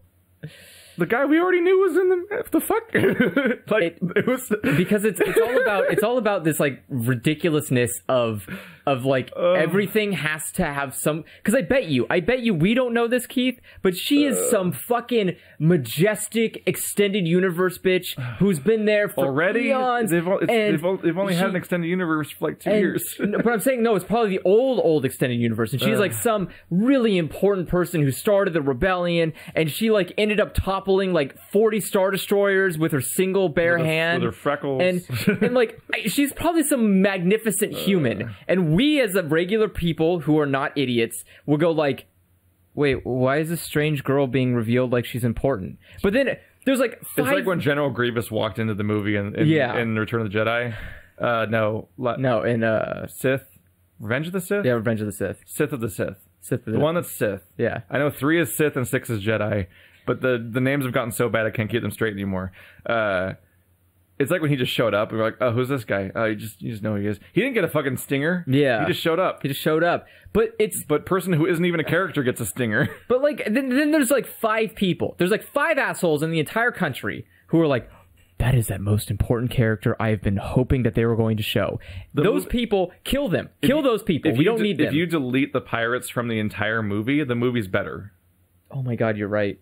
Like if it's just if the ending is just about a personal thing between him and Woody, and then the movie and then the movie and then the movie ends. If it was a better movie. If it was a movie about Woody being a father-like figure to Han and teaching him the ways of being a whatever the fuck, and then having to fight each other, and then that would be such a good movie. And being forced in that situation where the only way to survive is to shoot him first. Why are the pirates here? They make the movie actively worse. Fuck out! What? Yeah, they actively make everything terrible. At the beginning, they're just a distraction, but they're at least a catalyst for the other characters dying, which is apparently necessary because you have to substitute them with Kira and Lando because they insist on having Lando and the Millennium Falcon and everything, but. Bring them back later? Yeah. Actively makes the ending worse. And the ending's the best part of the movie, and they're the worst part of the ending. Yes. Is that they're just a bunch of people that are just there to make the ending shittier. So, okay. And make it about something, as opposed to just being about Han Solo, the thing that everyone saw the movie for. And the title of the movie. No one saw this movie to see what happens to the rebellion in it. No. Actively, I'll be honest with you. Oh, the rebellion got the glowy shit. Cool. I kind of went into this movie hoping I wouldn't have to deal with the war. I wanted a reprieve from the war. Yeah. I'm tired. That's why I said at the beginning, is like, I wanted this to be just the Han Solo story. Just have fun. The whole point of saying a Star Wars story is the idea that this is a sub-story within the universe. Yeah. And they have the freedom to do not just the Empire versus the Rebellion again, but this movie ultimately becomes about the Empire versus the Rebellion anyway. It's worse. Because it's now we're starting the rebellion. Don't do it in my movie. Stop it. Like, I already get enough of the actual rebellion in every other movie. Don't start it here. Apparently, the Star Wars universe is a universe where everything happens in 90-minute spurts, and then for 10 minutes, nothing happens. I think the Star Wars... for 10 years, nothing happens. I think the Star Wars universe is literally just the Civil War, but no one knows how to stop it. Everyone in the universe just sits in stasis, no decisions are made, nothing changes hands, and the moment a movie starts, during that 90 minutes or 2 hours or 2.5 hours, fucking everything happens over the course of a day. Yeah. Then they go back to nothing happening for 10 years, including apparently entirety of Han Solo's life. Yeah, apparently his life just never changes. Okay, which is weird because the people that made a better movie, The Force Awakens, were like, what's Harrison Ford been up to since the last movie? Oh, look, we found him in a different context. Part-time. Almost like he doesn't have to be doing the exact same thing as where we left him last time. But his origin story is like, here's him as a 20-year-old. He's already exactly Han Solo. Yeah. And he just stayed that way for his entire life. Solo. Okay, so... It's just actively made by shittier people that don't know how to make a good thing. Well, I mean, Disney's running out of people. And I'm sure no one wants to work on a Star Wars movie after they work on it once. How is Star Wars turning out to be so much worse than Marvel?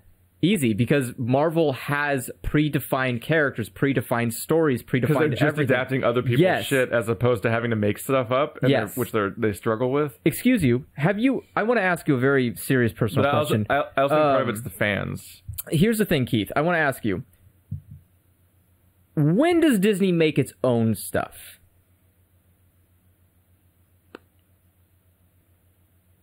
Because Wreck-It Ralph is Pixar, right? No, it's technically... Even all of Disney's cartoons are adaptations of folk stories. Yes. That's the giant hypocrisy of Disney. Disney doesn't make anything. No. Even Moana's an adaptation and stuff like that. All of them are. All of them are. That's the big hypocrisy about Disney is the fact that they keep extending trademarks so that they can keep all of their properties forever and never let anyone use them. But no half matter of their what, properties are not theirs. When they themselves made their entire empire on adapting other people's works. Because all they ever did was just make... Well, okay. They went to a bunch of stuff that was in the... what's it called? The Common... Creative Commons license? Is it Creative Commons? Is that what you call it? It's open... Whatever the fuck. Yeah. The stuff where anyone can use it. Because it's old enough. Because made by somebody who died 200 years ago. Yeah, it's the... I know what you're talking about, though. I'm losing we're running through a lot of vocabulary over the course of this podcast. Yes. It's really hard to keep going. they profited entirely off of just making movies that were animations of those stories that have been around forever. And now they're like, but no one can use Mickey Mouse. Fuck you guys. We're gonna hold on to it for 300 years. That's it. That's the only fucking reason. They literally lobby to change the laws whenever the time limits are coming up for their own stuff. But it's not for any of that garbage shit that they don't care about. I don't fucking care about Snow White. They don't care about Frozen. They don't give a fuck about any of that. They will not lose Mickey Mouse. Because the one thing that they made. It's the one fucking thing. The one thing they made. The one thing that no one else can have. Because that's why. Because if Mickey goes into the open market, basically, if he goes into the whatever it's called, basically the open license where anybody can choose from it. Yeah. People will start making stuff better endlessly about Mickey Mouse. They will make products. They will make everything. Disney will not let that happen. Which Disney doesn't even use Mickey Mouse besides they do. As a logo and they use Mickey Mouse all the time. Are there Mickey Mouse animations anymore? There are for children. There's just not movies or anything. No, so I don't notice. Oh no, Mickey is now exclusively brainwashing children. There are admittedly entire Disney channels that I forget exist. There's and I hear about them later. 2 of them, 3 of them. That's where a bunch of stars come from, like the top people on our entire website. Thanks, Disney. Thanks for giving us the Paul brothers. Hey, look, sometimes magic can't be harnessed. Can't wait for when Zach and Cody are old enough to be cancerous YouTubers too. Aren't they? They probably are. I don't remember them since like 10 years ago. That's by definition they have to be old enough. I mean, yeah, they're definitely old enough, but they just probably died, like the Olsen twins, like the Olsen twins almost did, based on what they look like now. Oh, geez. I think one of them has the thing you get from ticks. What? Lyme disease? Yeah, one of them has Lyme disease. Permanently? Yeah. That's why one of them looks worse than the other one. How do you even get... What? I mean, there's a lot of drugs with both of them, but one of them looks significantly more worrying. Well, they had to apparently stop, from Lyme disease. I mean, they had to stop looking the same at some point. That's horrible. You're horrible. How am I horrible? They complained about it 24/7. Every time you watch like behind the scenes stuff from there, it's like, I hate when we're on set and people get me confused with my sister. Like, well, maybe fucking change your hairstyle. I used to watch that show as a kid. What, Full House? No. Oh. Mary-Kate and Ashley Mystery Agency. Oh, God damn it. Olsen and Olsen Mystery Agency will solve any crime before bedtime, or whatever the fuck time it was. I don't remember which time it was. Lunchtime? Nap time? Nap time? There was one where they had to solve the mystery of the singing fish at the aquarium. They went to the aquarium and all the fish were singing. My sister watched it. I did everything in my power to not. It was basically Scooby-Doo, but way more vanilla, because the crimes had to not even be crimes, basically. Oh. There was like a minor confusing thing in the world would happen. So it was... And they would solve that, because they were like 3-year-olds. So it was like Olsen and Olsen Riddle Agency? Like they would just solve riddles? It was very much like a live-action midpoint between like Dora the Explorer and Scooby-Doo. Like, it was the Scooby-Doo formula, but it was the tone and expectation of the audience of Dora the Explorer. So, in any case... I had a VHS of that. Disney is bad at writing... that one. Disney is bad at writing their own material. More often than not, Disney sucks at creating unique content. It is like their Achilles heel. They require other people to do it. Which is why Star Wars movies seem to be such utter trash. Because they need to hire people under a timeline to make something that also fits with their universe and what they want things to be, but also do it under the gun and also fiddle their formulas of what they want, but also they won't have any creative input. Yes. It's concerning. Disney is basically like, imagine if Shigeru Miyamoto was like, you have to make a Mario game, but it has to be up to my standards and I won't tell you how to make it. That's exactly how Disney operates. Is like you have to create a thing, as opposed to how Nintendo actually operated, which is what gave us Mario and Rabbids, and that was Nito. The creator shows up and says, "Hey, let me give you some pointers. You know who's not been busy lately? George fucking Lucas."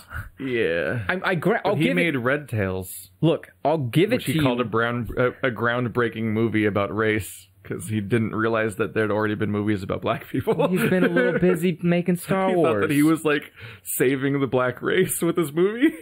He thought he was coming in and just saving everyone. It was really concerning. The point is that there are things that, like, we all agree that George Lucas fucked up on the prequels. we all can agree on that. The difference is that I think George Lucas himself is capable of coming up with interesting ideas. Yeah. He just can't do it on a rush or when he has to do all of it himself. Yeah. If you just consult him and call him on the phone and be like, hey, how do you think that Kessel run went? He would be like, it doesn't fucking matter. And then hang up the phone. And you would be like, okay, well, George says the Kessel run doesn't matter. I think his answer would be, the what? Yeah, exactly. And that's basically the same thing, isn't it? I don't even know what a parsec is. Yeah, isn't that the same thing, though? If you go up and ask someone, like, man, I love that character. It's like, who the fuck's that character? Okay, well, I guess he wasn't that important. It's like expecting the Dragon Ball Z writer to remember a female character exists. He doesn't. He doesn't, actually. He's like, who? Oh, they stopped showing up because I forgot. That character, I just forgot about that character, so I never drew them again. That's what happened! That's what Akira Toriyama did. He just forgot his own characters existed.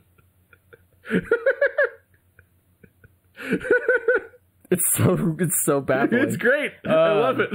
But the notion is, okay, anyways, we've gotten so fucking off track. It's the only way to be. We're only halfway through this movie. We're only an hour and a half in. It's fine. God damn it. We're only halfway through the fucking movie. Okay, so this fucking... I don't think we're getting to Deadpool today. It's fine. This heist There's not that much to say about Deadpool. It's fine. It's not as good as the first one. This heist... In the middle of the Star Wars spoiler cast. This heist happens, and it is basically an abysmal failure on every front. Everyone's upset. Everyone dies, and no one got anything. No one gets anything. Everyone dies. And also, somebody has to fix that train. The whole track looked expensive. Yeah, I mean, at least half of it... I just realized. They had the charge. Half of that fucking train is still back there with those stormtroopers on it. And they just left it. They just left it. Yeah. Hello, pirates? You want to go grab the fucking loot? Also, they think it's more reasonable. Well, no, maybe not. Or is the argument that the train only transported... I was thinking about how they thought it was more reasonable to blow up the tracks than just to blow up the connector on the like between the two halves of the thing, but I guess they might have been worried about blowing up the fuel, because that's the whole point, I guess. I don't know. Point is, the whole crew's dead right after being like, it's our last trip before retirement. I hope we don't die on this trip. Oh no, we're dead. They did the typical... And then after setting up constantly how much they love each other, Val is like never mentioned again. Nope. And never comes up again. I think so. I think I just had a Freudian moment where it just stirred from the back of my brain, and like I'd said it without thinking about it, and then it came out. I think you're right. I think it is Val. I think I did that thing. It's like in the Star Wars book I read. That's a real Star. I read Star Wars books as a kid. I mean, I believe that, but not the ones people like. Oh, good. I read Jedi Apprentice. Oh, yeah, good. The prequel series written by someone that was basically J.A. Applegate.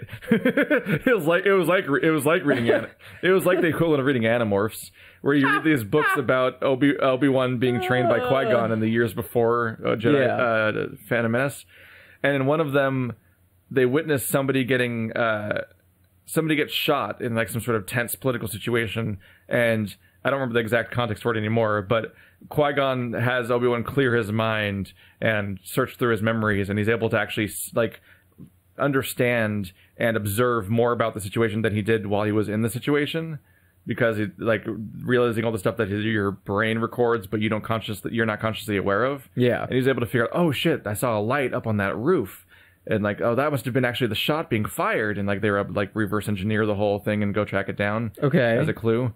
And like that is what I just did with the name Val. I was thinking of something else and it just came out. Isn't that a movie? Phone Booth? What? Val? No. Phone Booth?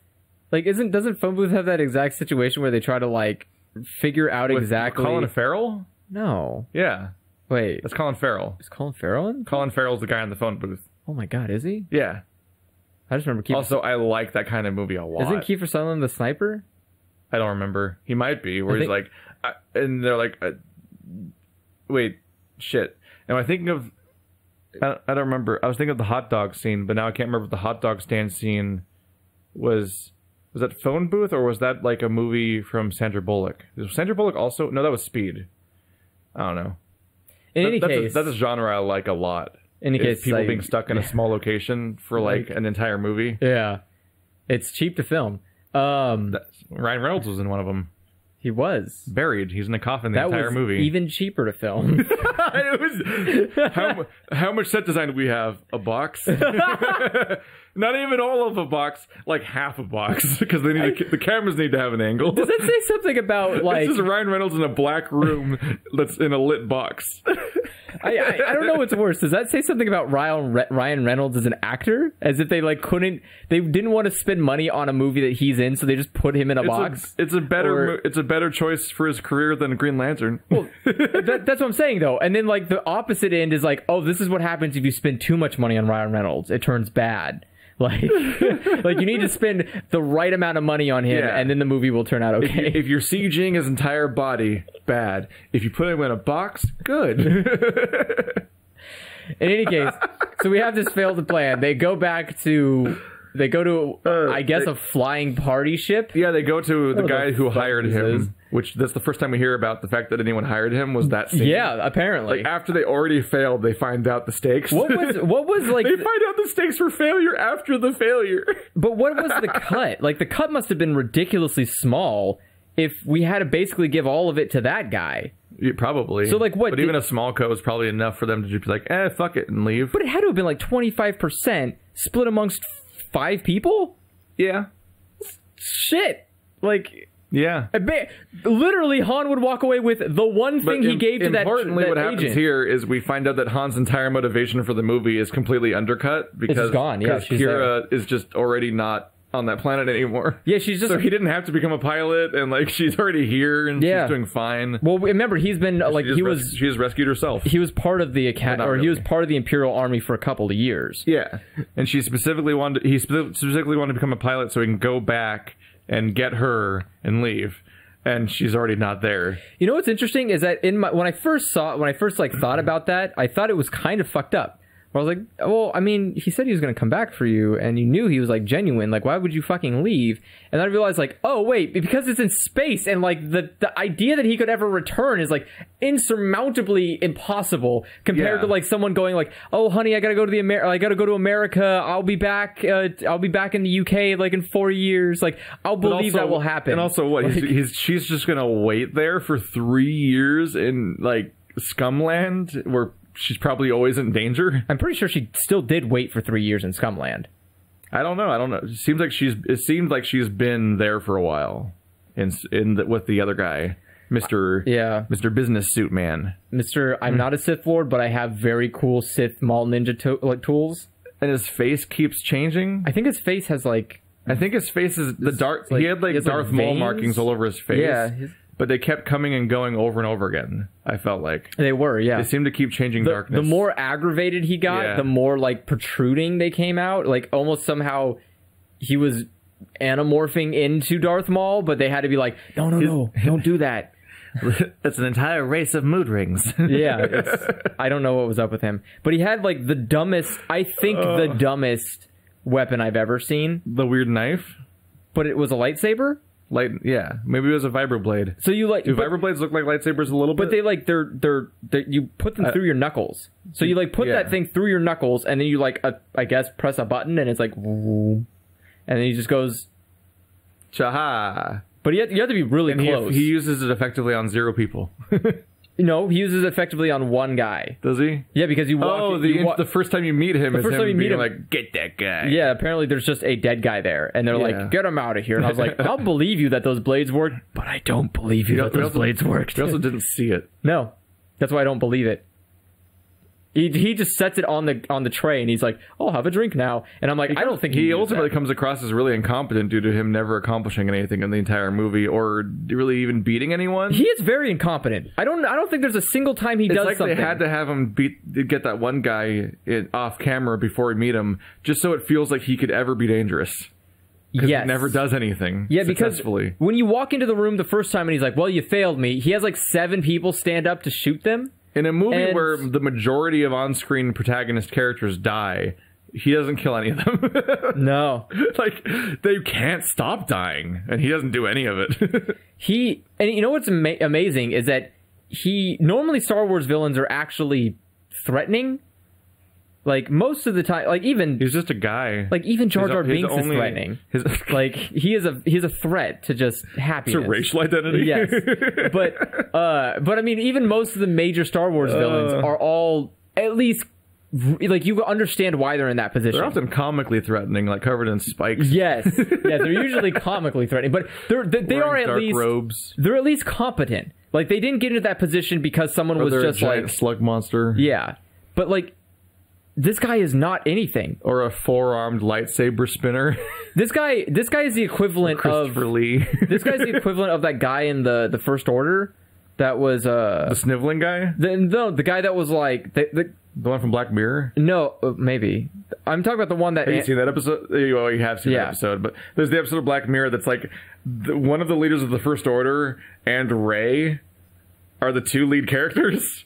Those are the two lead actors. Are the redheaded guy from the First Order and the woman that plays Rey, the protagonist of the new series. That's weird. Are just the two lead roles. It's a trip to see after you've seen Star Wars. I think that's the guy. That's the guy that answers the prank call, right? Yeah. Yeah. Yeah, Hux. Yeah. Hux? Like Hux. Yeah. That's They're in the the, movie where he's a robot. I mean, that Black Mirror episode where he's a robot. Oh, yeah. Now I remember. But yeah, like that guy, the guy in Solo felt just like Hux. Just utterly incompetent. No way that he actually Kinda managed to looks get like there. Hux. Kind of does look like Hux. But like you have to question like how the hell did you get into this position because you're not qualified compared to like literally the person apparently this guy answers to, which is Darth fucking Maul. And I think the reason why is because, like, Rogue One, he's like the guy in white. You know, the protagonist of Rogue One? yeah.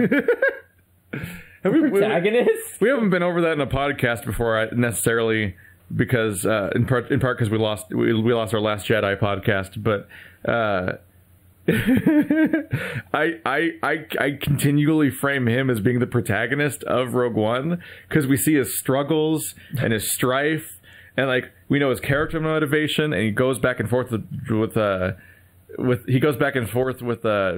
and he actually has like ups and downs in his storyline. He's actually a person. But everyone else is like weird. He's literally developed more than any of the actual good characters in Rogue One. That makes sense. And he's the villain. Yeah. So like when he dies, I'm like, oh. The main character died in the movie? That's unheard of. Whereas everyone else in Rogue One, I'm like, well, yeah, of course the bad guys die. That's how it works. Like everyone's so fucking boring in Rogue One, and they're like flat non-characters. But the antagonist is so developed to the point where they break perspective and go away from the main people just to have scenes where he's with Vader, so they can make you feel for him more. I'm like, what are they going for here? I'm trying to make me feel bad for the space Nazi that murders everybody and is creating a death weapon that'll blow up planets and kill all of Alderaan. Star Wars movies are a fucking mess. They don't know what to do with the tone. They don't know what to do with this. This was such a bad purchase. It should have just stayed in Lucas's hands. This was such a bad purchase. This was such a bad fucking idea. Like, and it's not even that thing of like, oh, they're ruining my childhood. It's like you guys just don't even know how to make movies. Yeah, it's a problem because they're not even entertaining movies. Yeah, like if you stripped it away of Star Wars and just called this like a guy smuggling in the galaxy, like I would still hate this movie because it's not interesting.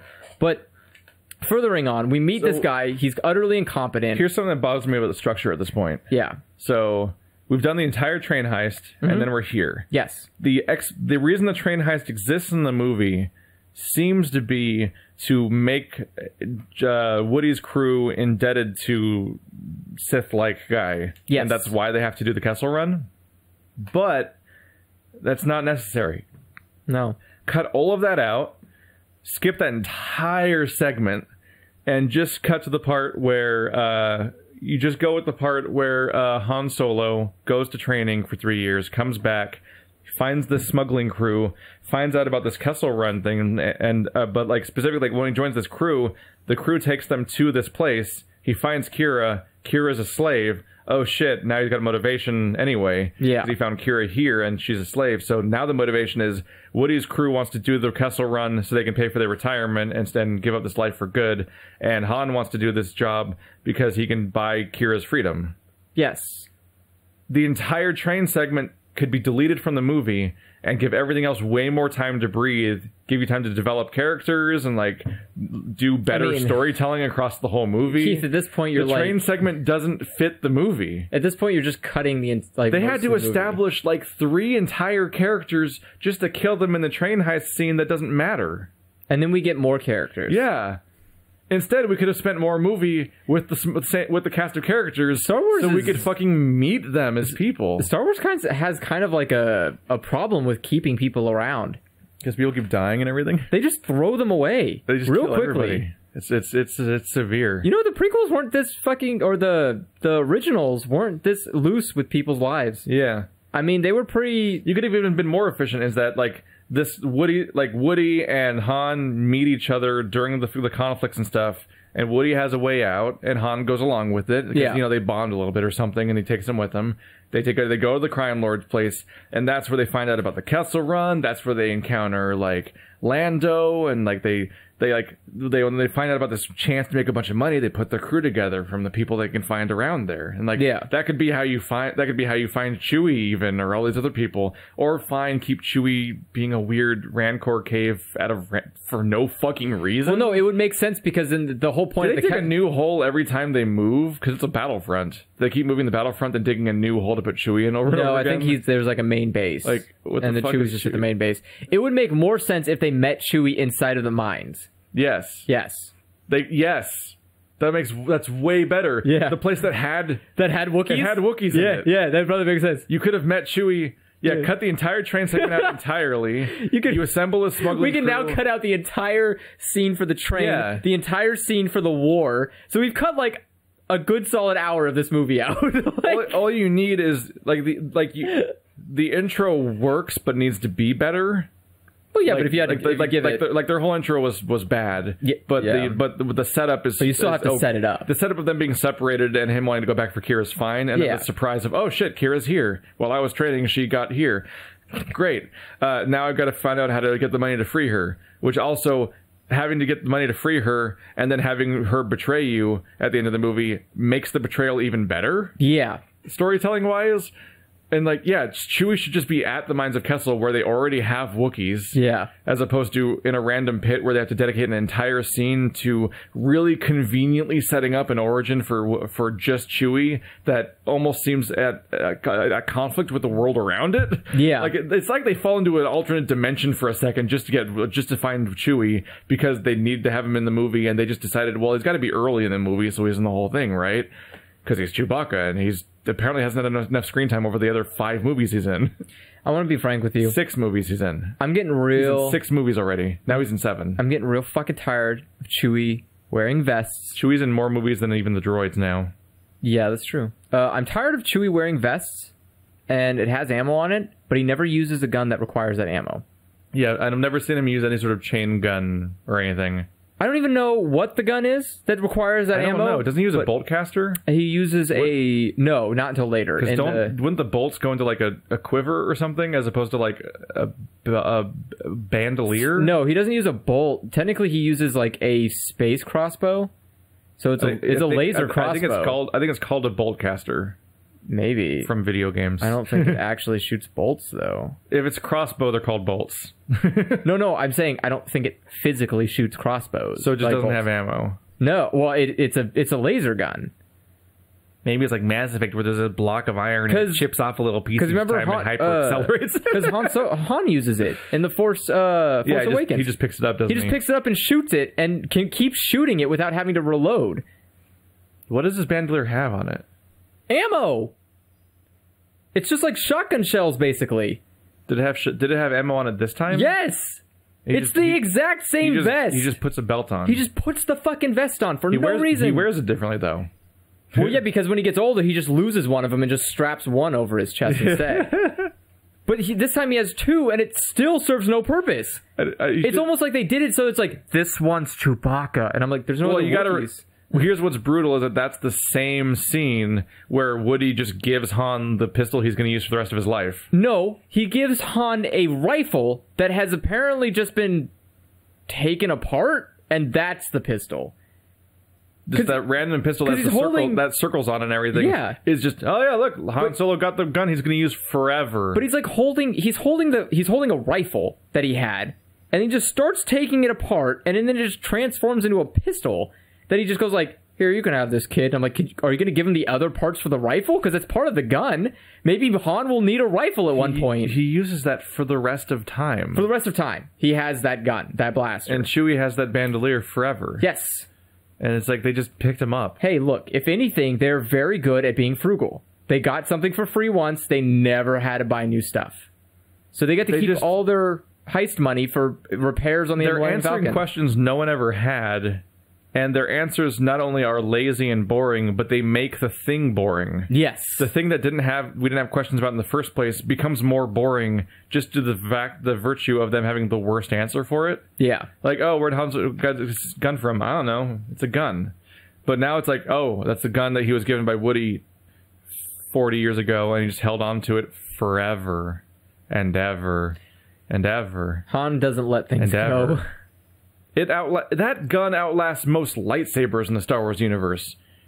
Yes, because we see a fair number of lightsabers get destroyed. Yeah, specifically. That gun outlasts almost. Was it Obi-Wan? Was it Obi-Wan's lightsaber that got destroyed in Last Jedi? Wait. And then we see Darth Maul's lightsaber get cut in half. Darth Maul was cut in half. Technically, Obi-Wan's lightsaber fell into Bespin, right? Yes. So then it was Luke made a new lightsaber, and that gets destroyed in Last Jedi. Yes. So we've watched 2 lightsabers get destroyed and 1 get lost, at the very least. And which probably got destroyed because of falling into a gas giant. I want you to be aware. There's no land down there. I want you to be aware. It's just going to fall forever. Chewie it might be molten core. Chewie has had his gun. Uh-huh. Chewie's had his gun so long that it lived through Darth Vader and Luke Skywalker's timeline. Mm-hmm. Like that, he's had that gun for as long as Anakin has been a Jedi, and up till the death of Luke Skywalker, which is the son of Anakin. Yeah, that is absurd quality craftsmanship. I cannot think of a gun that would hold up for infinity. Almost 100 years? All of time. Like, it has to be 100 years, right? Yeah. I don't know. Leia's still alive, so maybe it's not 100 years. I don't know. In any case, it's a really long time. Leia and Han. I mean, were. Yeah, but like he was of age where he's still running from tentacle monsters on his ship and shit. Remember that sequence that everyone forgets exists every time you see the movie? Yeah. It's like the underwater sequence of Phantom Menace where you literally forget it's in the movie. Because it's like a weird, absurdly dumb. It's a weird long thing where no plot happens and random CG shit happens, like a flailing Cthulhu monster. Unpopular opinion: Disney's actually worse than George Lucas is at owning Star Wars. I'll call it right now. I think that Disney has made 2 movies that are better than any of the prequels. I don't feel that way. I think both 7 and 8 are better than the prequels. I think they're the same. I think all of Disney's prequels might be worse. Oh, these prequels are worse than the prequels that George Lucas made. I'd rather watch Clone Wars than Han Solo, I think. 7 and 8. I think part of it is that the original trilogy, I mean the prequel trilogy, especially the first 2, have a somewhat amusing, like, whimsy nonsense to them. Yeah, it's just for funsies. Like, it's like how dumb they are. They're still like almost like a campiness that you get from like a video game movie. Yeah. So like I can still in some way enjoy watching like Clone Wars and the dumb Colosseum fight against the praying mantis monster. Yeah. I can enjoy that more than like watching Rogue One or Solo. See, that's how I feel about 7 and 8. Is that they're too fucking serious. It's like, it's getting really depressing and everyone's upset and there are a lot. It's like, shut the fuck up. What happened to the Boss Nass? Where's Boss Nass right now? Show me some Boss Nass. Like, I don't want to see this, like, everything in Star Wars, since Disney's owned it, has been the most creatively bankrupt shit I've ever seen. It is seriously just Disney going like, I think I disagree with that, especially with 8. Really? Yeah. 8 made me hate it more. I know that. I know you hated it more, but I don't think it was like they were just spinning their. I think specifically what I enjoyed so much about 8 was that that's when they're like, we're going to actually do shit as opposed to just like fucking spin our wheels forever. Well, sure, but it wasn't campy. It was just more. It was still the fucking Dark Knight. Shut up with this shit. But I don't see campy as being the quality or not. It's just that I'm just citing it as the reason why I can still, on some level, enjoy those prequels more than I can enjoy these prequels. I don't know why they're insisting so much on 50% of the franchise being prequels. Like, down the middle. There was the original trilogy, then a prequel trilogy, but even aside from that, there was the Christmas special and the Clone Wars special, so even those are matching 1-to-1. And then you have, every time they make a new sequel, they make a prequel after it. Yeah. Now. And I'm like, why are they so fucking dedicated to this? Because, like, Star Wars it's in that position where 3 movies were made, and it's so self-enclosed, where it's like, okay, these 3 movies exist, nothing else exists outside of this. And it's a vacuum. And those were so, like... so uncharacteristically popular. And they were like impossibly sacred for like 30 years or whatever the fuck between that and the prequels coming out. Pretty much. And starting to poison things. Yeah, and now Star Wars isn't special at all. No. 30 years wait, fuck that, 6 months. It's been 6 months. Jesus, this is a Star Wars movie every fucking... It used to be 3 years between movies, then decades, then 3 years between movies, then another decade, and then at least the episodes themselves were going to come out like 2 years apart. Yeah. But these two in particular, Episode 8 and Solo, were 6 months apart from each other. That's not even enough time to, like... They put more time between the part where they split a Hunger Games book into 2 movies. That gets more time in between movies. They put more time between Wreck-It Ralph and Wreck-It Ralph 2. Well, that's a lot of time already, though. That's like 5 years. That's impressive. That's long by most movie franchise standards. I mean, that's a good amount of dedication to making something compared to 6 months. What the fuck? I mean... You can argue that, well, they're being filmed at the same time. It doesn't mean you have to release them at the same time. What the fuck? I mean, didn't they do like a Harry Potter movies in one go? What's distressing to me is that Solo a lot of it feels rushed. And I wonder, and part of me thinks it's extra rushed by the fact that they had to redo half of it while maintaining their release schedule. And I'm like, why didn't this come out in Christmas? Yeah, why was that release schedule why didn't you give it 6 more months? Why did it have to come out at the same time as Infinity War? Yeah, are you insane? What is going... Okay, I'm going to check You're either hurting the culmination of your 10-year franchise of Avengers with Star Wars, or you're hurting Star Wars with the culmination of your 10-year franchise. Like, why did this telling of what the fuck? Is that Sense8? What the fuck? What's this page? No, this is just... Oh, that's not Sense8. Never mind. All the Disney movies coming out in 2018. There's a whole page dedicated to it, because that's how many there are. Oh, no. Right. Wait, is Incredibles 2 this year? Yeah. Oh, shit. That's like in a month. Yeah, it's next month. Oh, shit. Wait, what the fuck? They're putting Incredibles 2 and Ant-Man at the same time? What the fuck? They're only a week apart from each other. What the fuck are they doing? God damn it, Disney! Stop! What the fuck? There aren't even 12 movies here, right? Why don't they just do one a month? Why are they coming out like a week from each other? No, this one. Did I just see Mulan? Huh? Wait. Does Disney own Harry Potter? I thought that was WB. Did you see Harry Potter down there? No. It's Mary Poppins. Oh. The fuck? The fuck? There's a Mary Poppins movie? That's the Christmas movie this year. That's why Star Wars... Poppins? That's why Star Wars couldn't come out. They had to crowd out Star Wars for Mary fucking Poppins? Yeah, dude. I mean, what? It's been... Because people love live-action Disney.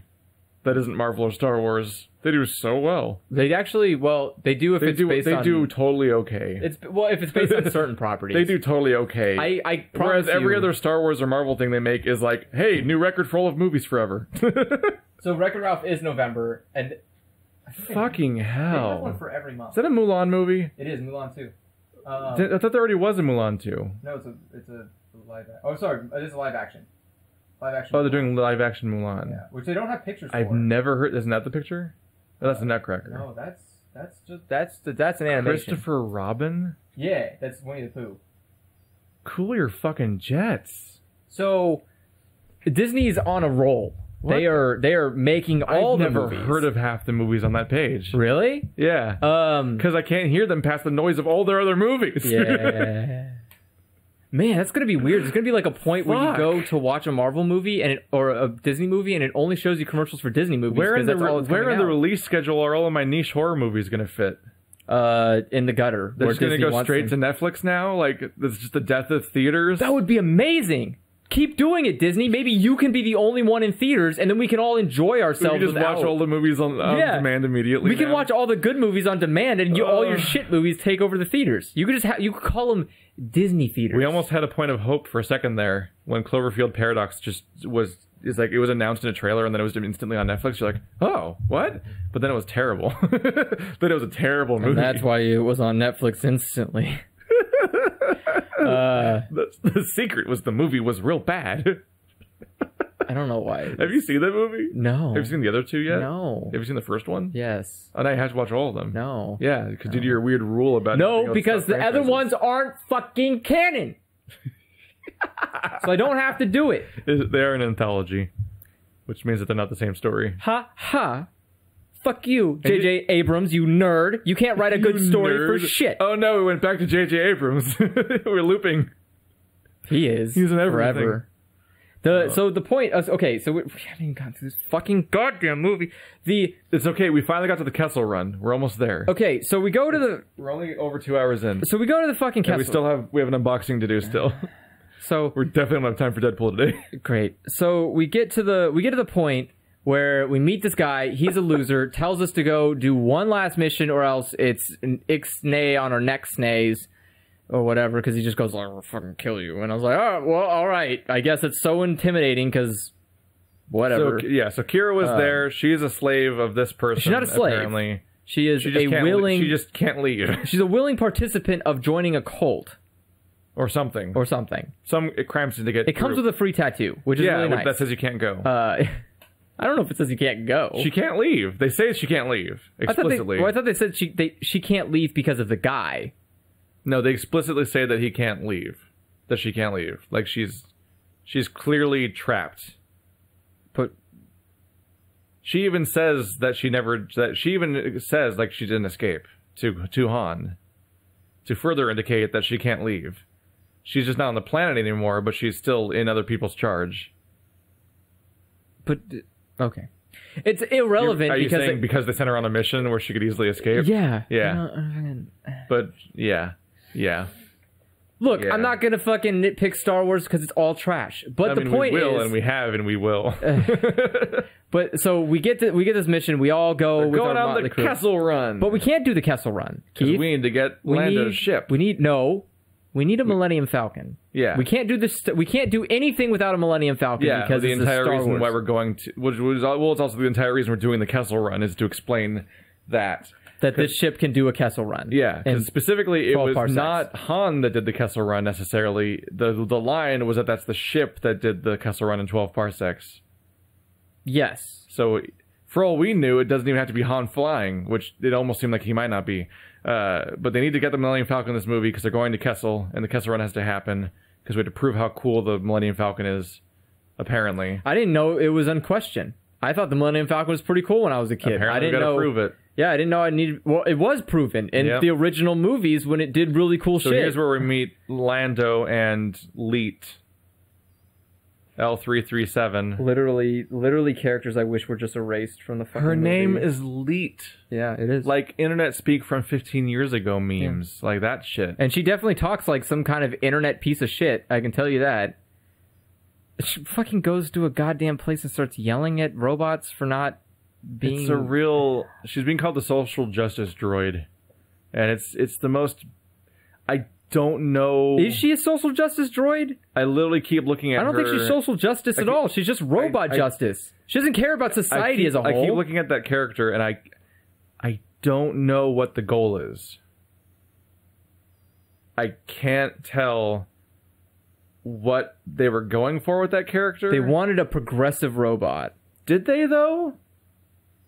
Oh, but wait. I don't know. Because I don't think the movie takes her seriously. You're right. And I think the movie's mocking her the entire time. No, they wanted to make a progressive... I think we're supposed to laugh at her, But that makes it even more morally confusing and worrying. Here's how it works. Because, like, are we supposed to be like, yeah, slavery? Fuck that robot. Like, why are we... No. She feels like she's set up as someone we're supposed to not like. See, Keith. And that's even worrying more. Disney's over here playing some 4D chess with you, and you're not ready for it. Why? So she is supposed to be a progressive, liberal-style robot who wants everyone to be equal and blah, blah, blah. But we can't do that because people would get upset that they're pushing the liberal agenda. So she's like a straw man for them to be mad at? She's just a hilarious, like, oh, isn't it funny how she's so liberal? She's too liberal. Someone for those people to be like make fun of? Yes. So she appeases conservatives. But they just got mad at her anyway. But also, she's someone everyone got mad at. Yeah. Because the people that That's the point. Because she's making fun of people. And those people don't like her, but also the people that don't like those kinds of people still don't like her. Yeah, it's not like they're like, it's a funny joke. It's like everyone doesn't like her. Exactly. So they win. They made a character that neither side of the political spectrum could possibly be on favor of. What I hate is there was a scene of her I liked. What scene? And I was like, why couldn't we get that version of the character? I enjoyed the scene between her and Kira, where they're talking about Lando. Oh, and I'm like, there's just good dialogue in here. It's like similar to the kind of tone you get from like a Guardians movie, just the snappy back and forth and just like characters interacting well. Yeah. But the problem is that's not her character. That's the only scene where she's that person. Yeah. She's never that person in any other scene. Then she just goes back to just shouting the same shit. Yeah, she's a crusader most of the time. It's like that's from a different movie because it might be. It probably was. That might have been the original movie. That might be. Oh my god, does Ron just not understand how social justice works? Is he just like, what if that one scene of her being, it works, and all that other shit is all from the Lord and Miller's movie, and then the rest of it's like Ron Howard being mad at social justice warriors? Or what something? If he doesn't get it? What if he's just too old? He's just like, what is social justice? You just say shit? Because like the robot talking about Lando like being into her is really funny. And, see, and none of the rest of the movie works. I actually, with that character. I'll be honest with you, I hated every moment she was in it because it made no sense as just in universe. Yeah. Because like for one, she's piloting the ship, but no. Because it's been statistically proven that there's no such thing as a better robot pilot than a human pilot. So just get that out of the way. That was a waste. And Lando wouldn't do that because Lando's not an idiot. Secondly, this robot's never literally mentioned ever in the history of ever that it is part of the Millennium Falcon, which apparently now is. I've heard people. I think it has been mentioned, but it's one of those annoying things that's such a minor. Someone mentioned that a robot is installed inside of the Millennium Falcon, which happened to be a robot that had freed and liberated slaves on a planet. I think that specifically, I think the original trilogy might specifically set up the idea that the Millennium Falcon has 3 robot brains in it, like 3. Well, guess what? And, it wasn't important enough because I don't remember. Like the Dice and Admiral Akbar, it's one of those things I literally just never noticed until people just kept pointing it out forever. Yeah, I don't remember it, so it must not have been that important. It wasn't important. It's another Applegrass thing that we're reverse engineering into the thing. So we got to explain it. We've got to have a whole backstory to it. Another reason why she's not great of a fucking character. Mm-hmm. And lastly is because she was just made to die.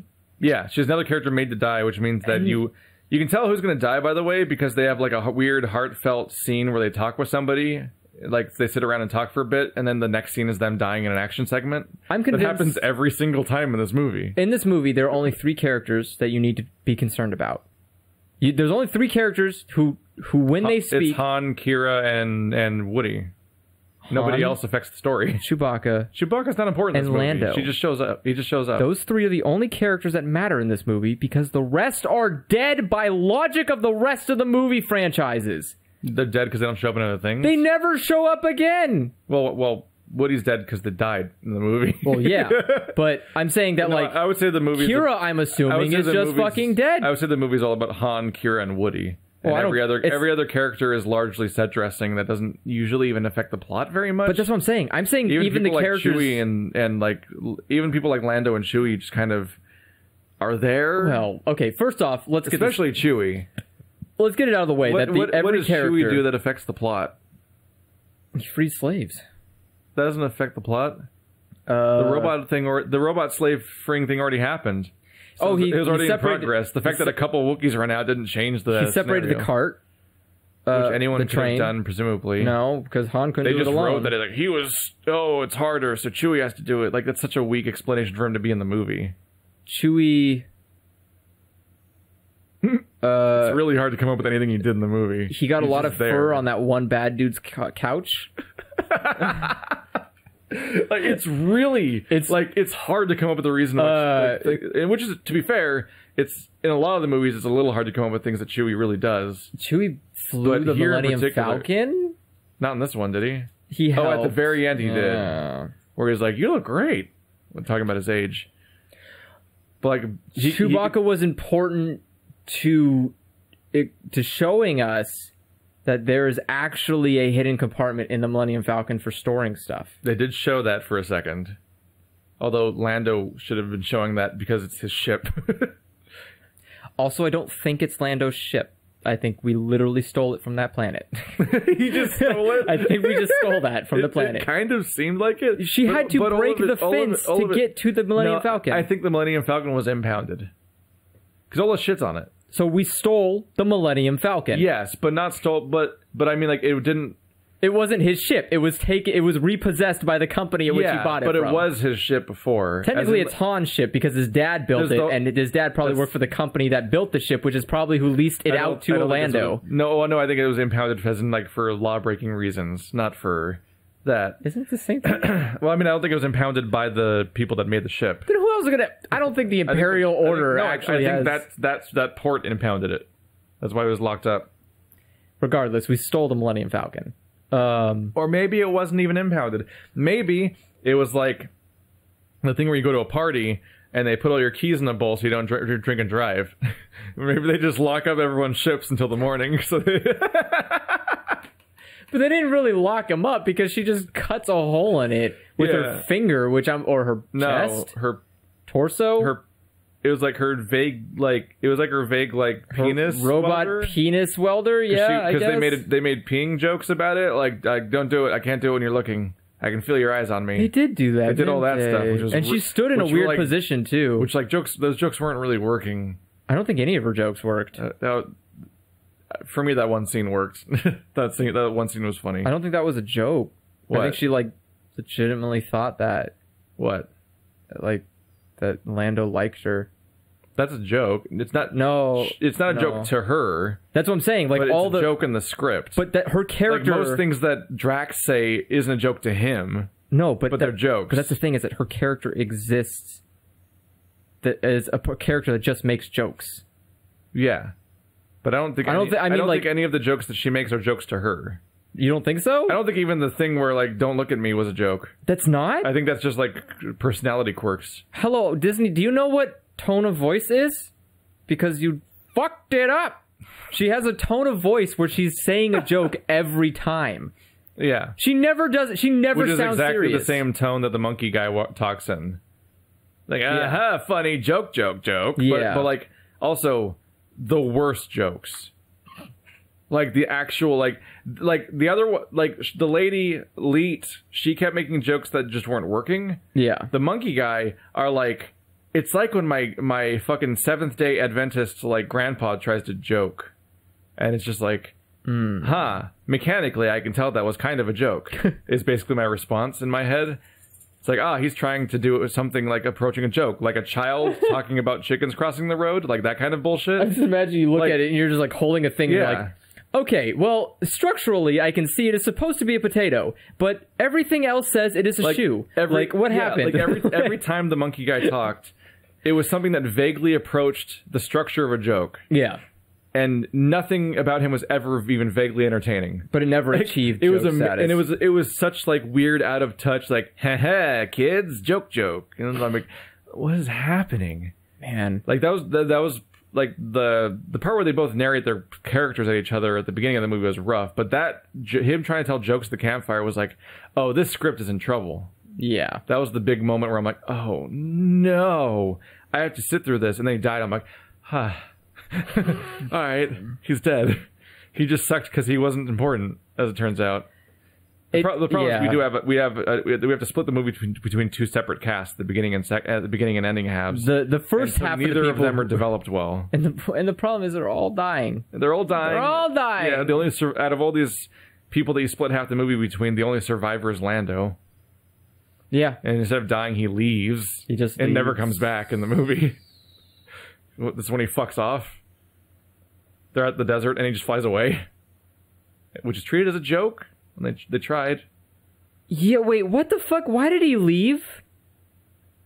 Yeah, I don't know.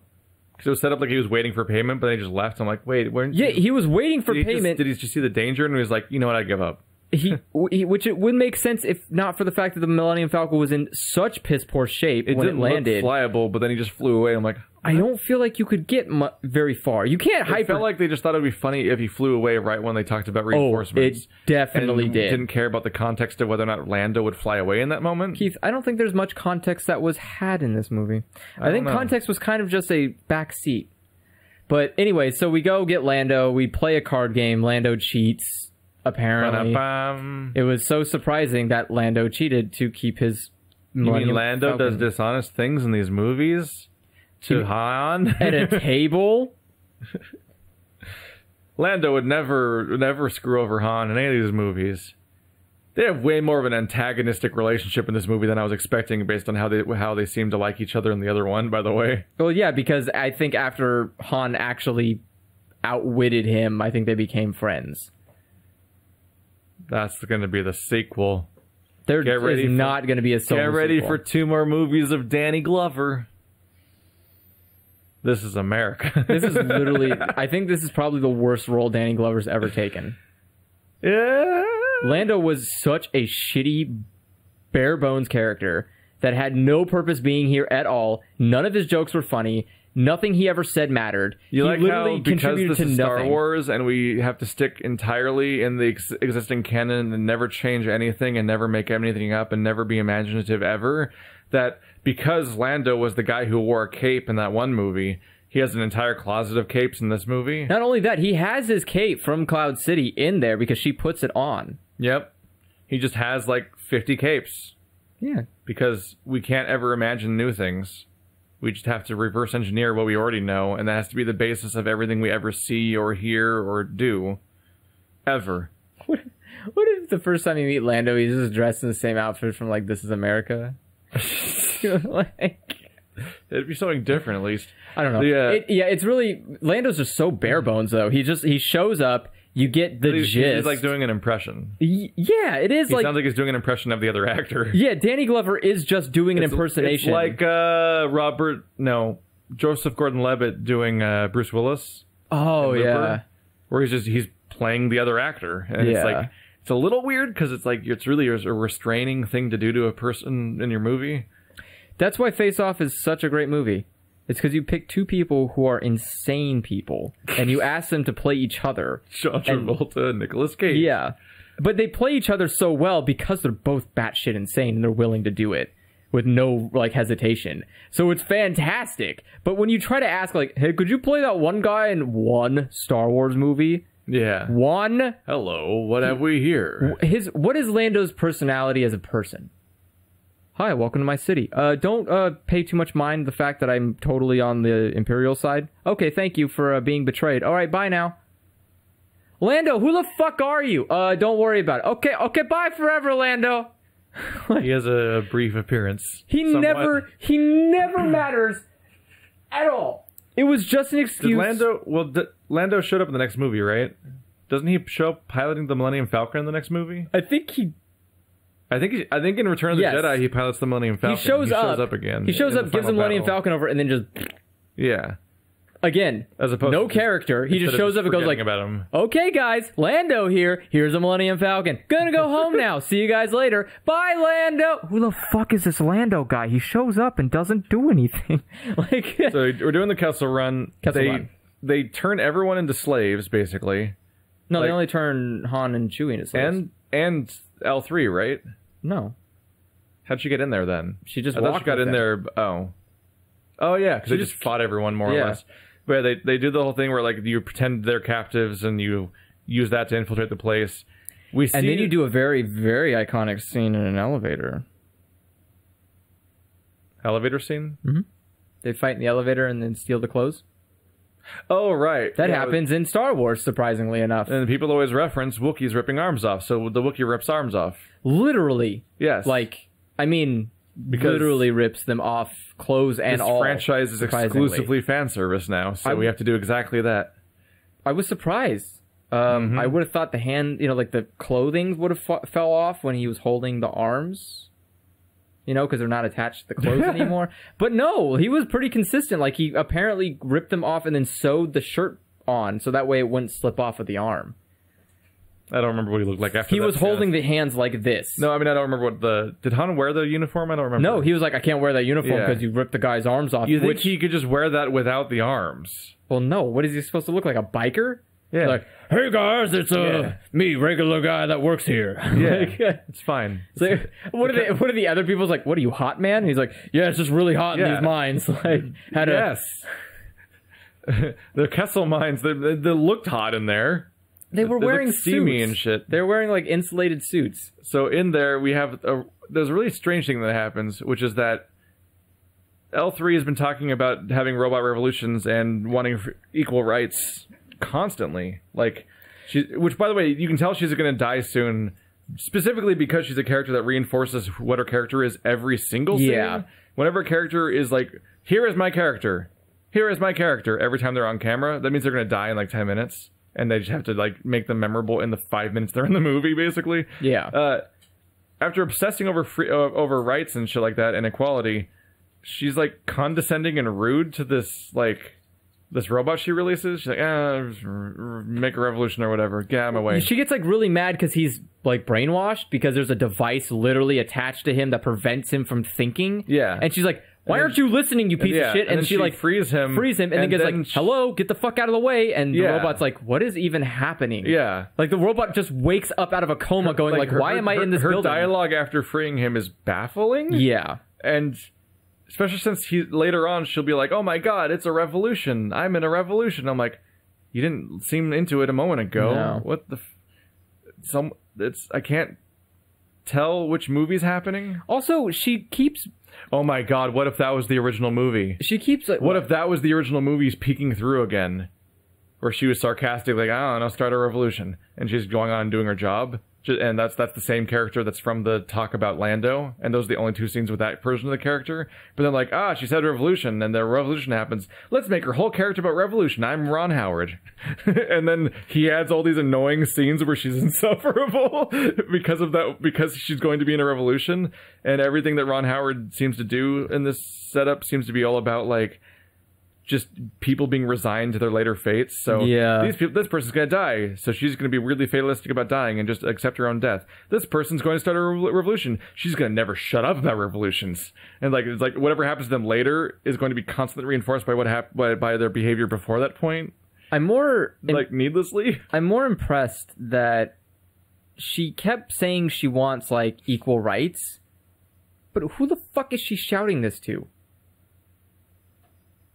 There's no governing body over space.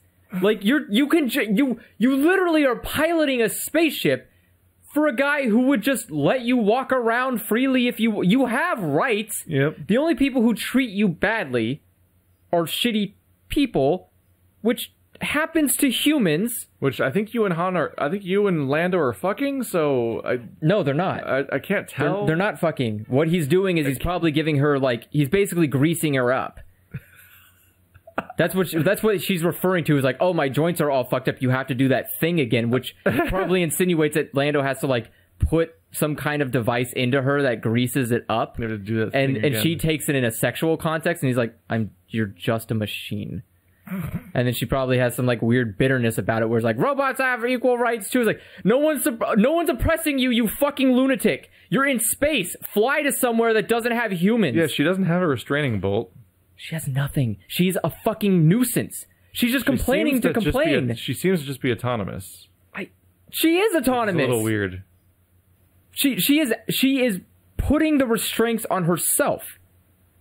Anyway, the revolution happens. Chewie then encounters Wookiees at random. happenstance. There just are some Wookiees at random. In the middle of our mission. And as we talked about before, this would be a good time to introduce Chewie, is being among the Wookiees, and maybe Solo frees them and they fight together, and maybe there's like a life debt. It would make more sense. Like a life debt's a thing with Wookiees, right?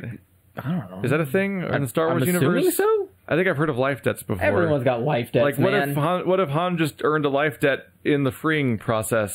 I would and that's say why Chewie's here, as opposed to like being in a random hole. Don't even do that. It makes more sense if you say, like, we go to the mines, he sneaks in, has to go to the vault, and then Woody Harrelson goes like, oh, by the like, he says like, oh, I see some like what's going on? I see some Wookiees fighting these guys. Like, is like, are you trying to like, you know, because there's like the chaos going on from the revolution.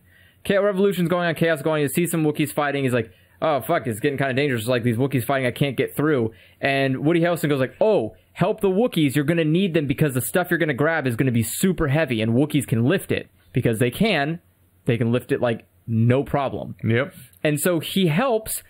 Chewbacca happens to be part of that. They all do the stuff. And when the other Wookiees leave, Chewbacca's like, nah, I'm going to stay with this guy. He's got a cool thing going. He does this. Even that's weird, though, because what bugged me here is that Chewbacca has already been established as having been in the prequels. Because he's in the wars on... Is it Kashyyyk? Is that his planet? Is that the Wookiee... Kashyyyk? What's Kashyyyk? Is that even the right universe? No. What's Kashyyyk from? Kashyyyk is... What's the Wookiee planet? The Wookiee planet is... something else. Just type Wookiee planet. I don't think it's Kashyyyk. Kashyyyk. Type it right now. It might just be Kashyyyk, and you're looking silly right now. Kashyyyk is something else. Just type Wookiee planet. Yeah. This is the easiest thing to learn in mid-thing. It's Kashyyyk, you fuck!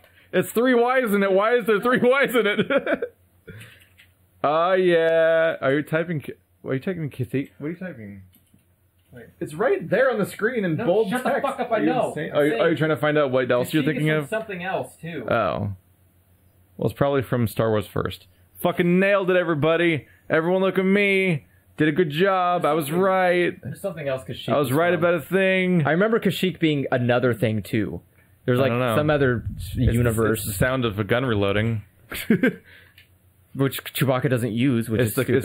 It's the sound. It's like when Zelda introduces herself but has a cold. But remember that the reason that Chewbacca was imprisoned is because I didn't finish my thought though. The Imperials showed up to his planet and then I was going to go somewhere with that. Which is that my issue with your idea, and also what the movie does, is that it's set up that he's like loyal to his people and fights alongside his tribesmen and stuff like that. Like, he cares about the Wookiees. It's supposed to be this seems to be what's set up by the prequel. Yeah. And it's reinforced in this movie with the way that he has like the head-to-head contact and everything, and like seems to clearly care about these Wookiees. It's why he splits from the plan. It's why he deviates. It's why, and then when it's like a heartfelt, like, oh no, I've got to go now moment when he leaves for the Millennium Falcon, and he has that reaction with one of the other Wookiees. The female Wookiee. This whole time I'm like, why isn't he going with them? Why the fuck does he care about the Millennium Falcon or any of the people on it? Like, none of these people... He's met these people, like, yesterday. No, he's trying to find his family. But, like, those are the Wookiees. Those aren't his family. Go with those Wookiees. No, they're not going to know. They've been slaves for... But he cares about the Wookiees. But he doesn't care about the Wookiees. He cares about his family. That might be it. Yeah, it might be that the sheer amount of money that he's going to get is going to solve his problems. Yeah. It just feels weird to have Chewie, like, not... I mean, Chewie runs... go with the Wookiees, that he should care about where they go and what happens to them. It feels strange in context. It's more weird to me that female Wookiees are basically just Sasquatches. They look strange. They look just like monkeys. Whereas Chewbacca have we seen one before? Yeah, they were in the movie. No, I mean, have we seen before? Yes. Christmas special. Oh, no. And you know what they look like? Are they making the Christmas specials decisions canon? No. Because the Christmas special didn't make them look like that. They made them look like regular Wookiees. Oh, okay. The Christmas special I've never put myself somehow managed to make female Wookiees look like Wookiees. They kept it... Somehow? What do you mean somehow? It seems really straightforward. Because somehow... Wear the suit. No, I'm saying somehow the one Star Wars thing that is the worst thing ever made at the time managed to be consistent about the Wookiee thing. There was a bit of a, what happened? Like, it reminded me a little bit of when you see the Worgen in World of Warcraft. Oh, There's yeah. the male Worgen and the female. What happened? Yeah. They're like, why is it Chihuahua? What happened to the female Worgen? What is this design? I'm confused. There's always a weird thing about, like, how to... Like, females have to be different than the males. Like, what? Have you never seen a human? Like, we look the fucking same. Like, it's relatively similar. Like, I don't understand why a female Wookiee has to have less hair. Does a Wookiee care? I had a little bit of a moment with that on my Pismo trip, which, by the way... I'm a little late to mention this, but hey, we didn't have a podcast last week because I was on a trip. I should have said that literally immediately, not 2.5 hours in or whatever. When I was there, I went to like this emu and ostrich like reserve. Emus place, are great, by the way. Whatever. Really feisty.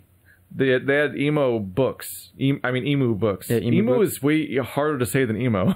Yeah, because emo is like the way that you normally articulate. You can words. thank Australia for that. In emu, you're like, like Australians can't speak. But they had I had one. It was like whatever the emu. It was like a male. There was a book on emus. Yes. Yeah, there's emu books, and one of them was like Dude Bro the emu. And I don't remember what his name was, and it was just a picture of an emu. Yeah. And then Lady Emu had like ballet slippers and the ballet tutu. It had ballet. Yeah, it had ballet slippers and a tutu. I'm like, the fuck. I'm really confused by people needing to like we need delineate... to cover it in lace and pink to tell that it's the girl. Yeah, I don't. It's like the Miss Pac-Man thing. It's got eyeliner. It's got like eyeliner and a mole and a bow because it's girl Pac-Man. If it's not a human, you surprisingly don't have to do that. Actually, because see, as humans. I don't give a fuck if it's a girl or a boy. This is the same movie where the female robot has like a thigh gap. She does have a thigh gap, which is odd. I hate the design of Leet. She looks awful. Because she's Girlbot, the girl. I would prefer her Remember when there was a girl C-3PO and she was just silver? That was... Yes! It was the prequels. Yeah. Because George Lucas isn't a fucking insane person. I was like, where was that? Was that Club City? Oh my god, I just gave a positive point to Phantom Menace. I just realized where that was from. Yes. Phantom Menace, the female C-3PO, was just a female voice coming from C-3PO, which is not a gendered robot, really. It's just a shape.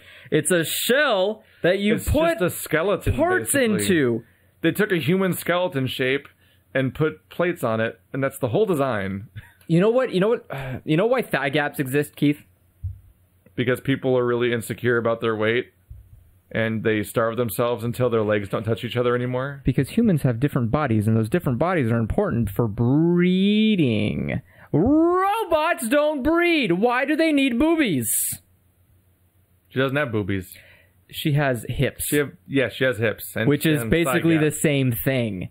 I mean, it's not quite the same It's to delineate, this is a girl robot, that's not a boy robot. That's what happened. It's clearly a gendered robot. So what's the point? Because they can't procreate. Is it the first time we've seen a female robot that's the design? It's designed female? No, I think there's another one. I can't think of another one. I think there's one in... There's a bunch of just weird robots everywhere, but they're just robots. I think there's one in Some of them are vacuum 7? cleaners and shit. I think there's one in 7.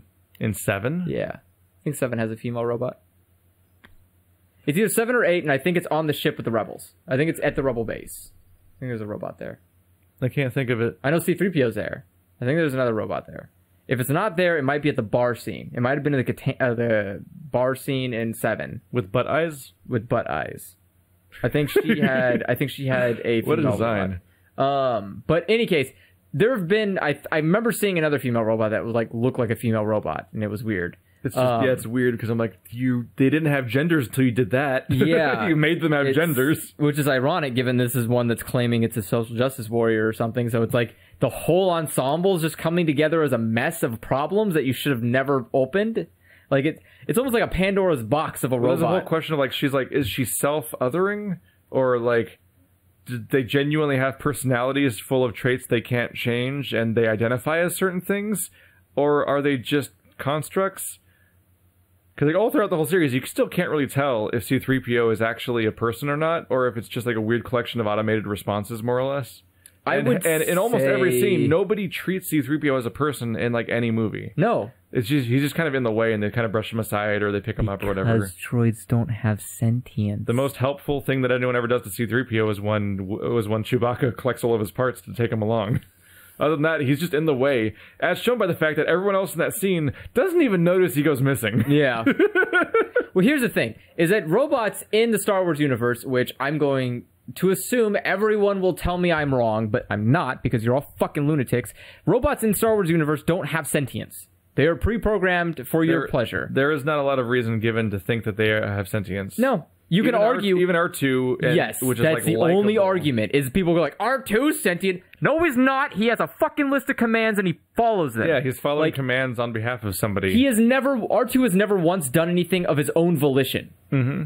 Never once. That's why he's so stubborn in A New Hope. Yeah. About like ignoring C-3PO and being difficult at the time, and stubborn is like he's doing his mission. He will do the mission that Leia gave him, period. Yes. And C-3PO is just kind of there because he's not meant for any of the shit that's happening. No, he's just bumbling translator around and be like, I don't know how to interface with this situation. It's like he's like a chatbot that's just wandering around a planet. Because that's what it is. C-3PO is... Remember? C-3PO is basically he's basically a chatbot. He introduces himself as a translator. Yeah. That's his entire purpose. My name is C-3PO, Human-Cyborg Relations. And he says that every time. Every time. To everyone. Because he is not autonomous. Even the non-humans he's talking to, which is weird, because, like, humans are actually kind of rare. He keeps, like, so many people aren't even humans, and he keeps saying human a lot. I'm like, huh?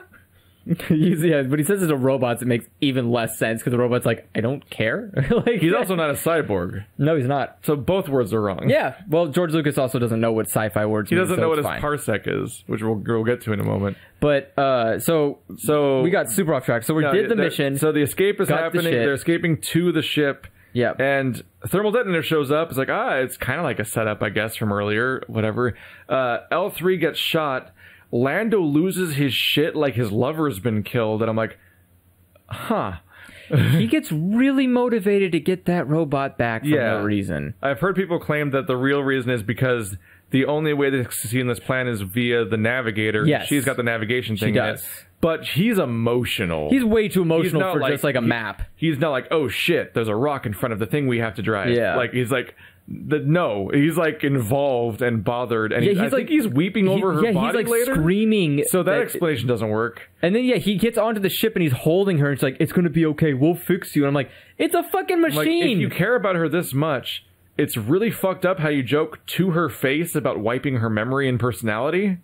Not really. Like, it's kind of the same thing. If the feelings are true, then the talking about destroying her stuff's pretty fucked up. The feelings aren't true. It sounds like they are. They can't be, because you can't love something that's not aware. People love Na'vi and they've never even touched them. But Na'vi are self-aware creatures. They're not pre-programmed. No, I mean humans in real life love Na'vi. No, I know, and I'm saying at least because they're lunatics. At least humans in real life are loving a creature that is sentient. Robots aren't sentient in the Star Wars universe, so Lando loving it makes no sense. You can still love something if you think it is. You can It's just wrong. Yeah, you're wrong. It's not working, but it's false love. It's emotions. So it's not real emotions. I won't tolerate it, and I won't. Well, you can't make the claim that people have to have reciprocated love in order to love something. Well, no, that's what unrequited love is. Yeah, but the difference is this isn't. Which apparently Lando had that for his ship. But you can't love a robot that doesn't. But here's something that's fucked up. So if we assume that L3 is sentient, and we accept that all of her plight is real. Yeah, whatever. Then how fucked up is it that they download stuck in the? They download her to be a permanent servant in this fucking ship. Well, remember they didn't. I don't think they uploaded her personality. I think they literally just stole the navigation part of her. They just put they're talking about like uploading her brain, and it's not super clear. Yeah, but like. I think the movie plays it like it's supposed to be like, oh, isn't that nice? She lives on in the ship. Is like that seems to be like the tone they're going for. But if that's the case, that's horrible. Because that's not what she wants. She does not want to be a permanent Millennium Falcon slave. Ironically, that's like the opposite of what she was when she was screaming for rights. Yeah. Now she is stuck in a ship forever, unable to leave, and no one listens to her. Just doing other people's biddings forever. She has no mouth and she must scream. Yeah. I was going to say, how does she even communicate? Like have you listened to that yet? No. I sent you the audio log. Yeah, the audiobook thing. That is a trip. In any case. And it has a similar ending, as it turns out. So we get the shit. We start doing the Kessel Run. The Kessel Run. Which is literally not a run. Now it's the writer's job to figure out explanation for that phrase that George Lucas wrote that never made sense. And I bet you this was way overthought compared to what George Lucas said. Because there was like a Star Destroyer and some. Well, we had to rewind a little bit, which is that they did the run on the way in, so you knew the route that they take to get to Kessel, which involves a giant storm that has some kind of curated path through it that's safe with a bunch of like buoys and stuff like that shows the safe way through. Who put those up, by the way? Because man, that must have been a thankless job. I would guess like some kind of in-depth scanning they were doing to try to chart a safe path. Then they flew through that path and put buoys through it. Would be my guess, and then now everyone can fly through it. And I'm surprised the electric storms and the living creatures that live within it don't bother those lights. Yeah, that's a surprise, because what happens is they're doing the Kessel Run, and they're going also, back through it. Also, space isn't consistent, so wouldn't it float away? This oldest thing they're doing is, well, Jesus, we're gonna lose our minds here if we try to go. I'm just saying, Star Wars, you're pulling a little bit too much out of your ass right now. I don't know how they work. Maybe they self-correct, but. So it was established... Robot rights, Keith. You can't let those robots... This Kessel Run is their third attempt at stealing the same type of energy source again. And it's established that when this energy source is not, like, conditioned correctly, it goes unstable over time and will explode. It's raw. Oh, yeah. Because it's not refined. They're specifically in the raw version. Because this is a metaphor for oil. So the whole point... They're getting the raw stuff, and if they don't make the Kessel Run fast enough, it'll explode. For some reason, yeah. Because it destabilizes over time when it's not in the proper stasis. That's how elements work when you harvest them.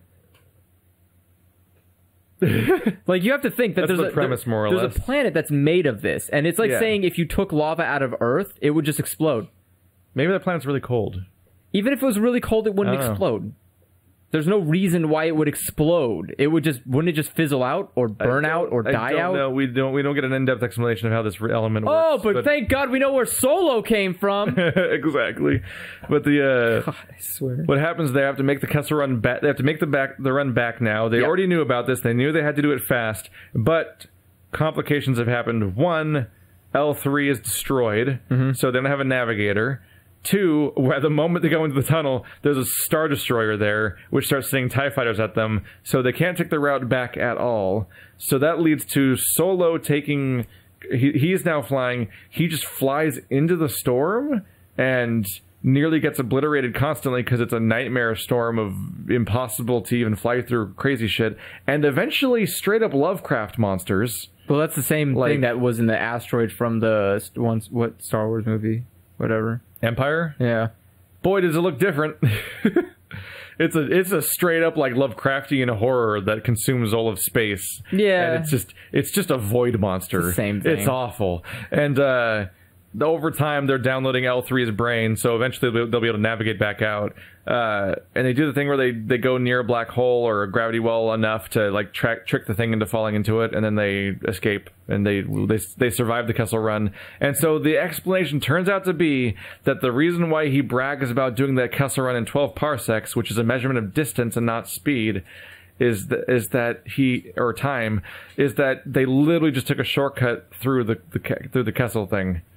Yeah. And so that's how they get that they make up for lost time by literally just flying straight towards their goal instead of taking the path. And they do that via, in some ways, kind of magic. And it's weird because the whole it seems like the whole reason that he's bragging about his ship to Luke is that it's so fast. Yes. And like coming up with the explanation that he wants to take a shortcut because it's about parsecs being a distance. While that makes the word use of parsec in that quote in a vacuum, ignoring the rest of the scene, makes sense. Yeah, it makes the entire conversation make no sense. Well, yeah, because he's saying like explanations for stuff that just contradict it. Yeah, because nothing about that says that your ship's fast. No, which is what he's bragging about to Luke. But he just took a shortcut. Yep, which is impressive for other reasons, but contradicts the conversation and the meaning everyone takes from that conversation. Sorry, we weren't paying attention. We just knew that he said that thing, and we're gonna use it. it's weird because it's simultaneously the stuff is made by people that seem to be obsessively reconstructing and reverse engineering explanations for really nerdy, boring minutia that shouldn't be explained anyway. Yeah. But also they don't seem to know what they're talking about. No, they don't. Constantly. They don't. It's like a team of people screaming at each other, and one of them doesn't know anything about Star Wars, and one of them knows way too much about Star Wars, and they're both wrong. So, like, fans of Star Wars. Yeah. So it's made by the fans. So they made the Kessel run in 12 parsecs. And No. just in case No. you didn't understand the reference... They didn't make the run in 12 parsecs. Remember? He had to round it out. He rounded down. But yeah, just in case you didn't get the Wait, reference... how do you round down to 12? Just in Wouldn't case... you round down to 10? No, he's rounding down from 12 point something. Is the idea. That's the conversation you only hear half of because Chewie's the other half and he's just making sounds. But that's what they're saying ultimately. It was just 12 point something is what it was rounding down from. Okay. You can round decimals. Well, I know that. That was like, well, are you rounding in the you sense don't of... you don't round to intervals of 10 randomly. Well, I meant you can round from 5. Yeah. Sure. Oh, some people do the But if that's it's but that's not below this. 5. That's just not what that was though. I don't know. I don't know what Star Wars does. But like, just in case you didn't get the fucking reference in this thing that's all about references and shit, he fucking self quotes. Yeah. He quotes himself from the future and says what he says to Luke later in the scene to some guy who doesn't care, and it's like, God damn it! Like at one point, it's like it's a little funny that he does the thing that he it's the quote that he plays as being like a fucking like status grab in A New Hope, and the idea that of him saying it to someone who just doesn't give a fuck is on some level funny, but just it's just the 100th time this damn movie has been like either a reverse engineered explanation of something or a direct reference to something, and I'm like, just fucking tell a story, man. Just calm down. Yeah. So then we basically crash land onto a shit planet. Yep, so that we can refine the ore. So we can refine the ore. And here's where the bad thing happens, which is the pirates show up. Oh, I thought you were talking about the native people were there. Those native people were ugly. Jesus. So, that's needless. That's just don't punch down. That's mean. They don't have tongues. Don't be mean to the tongueless people. I mean, they can't fight back.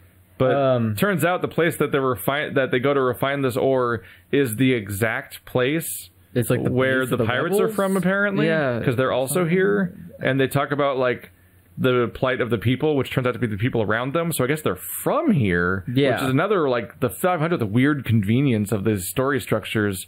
But also, then they weren't they stealing refined stuff in the other scene? Yes, but they work at the refinery place, so that's a little weird in its own way. But remember, the Imperials don't bring that to that planet.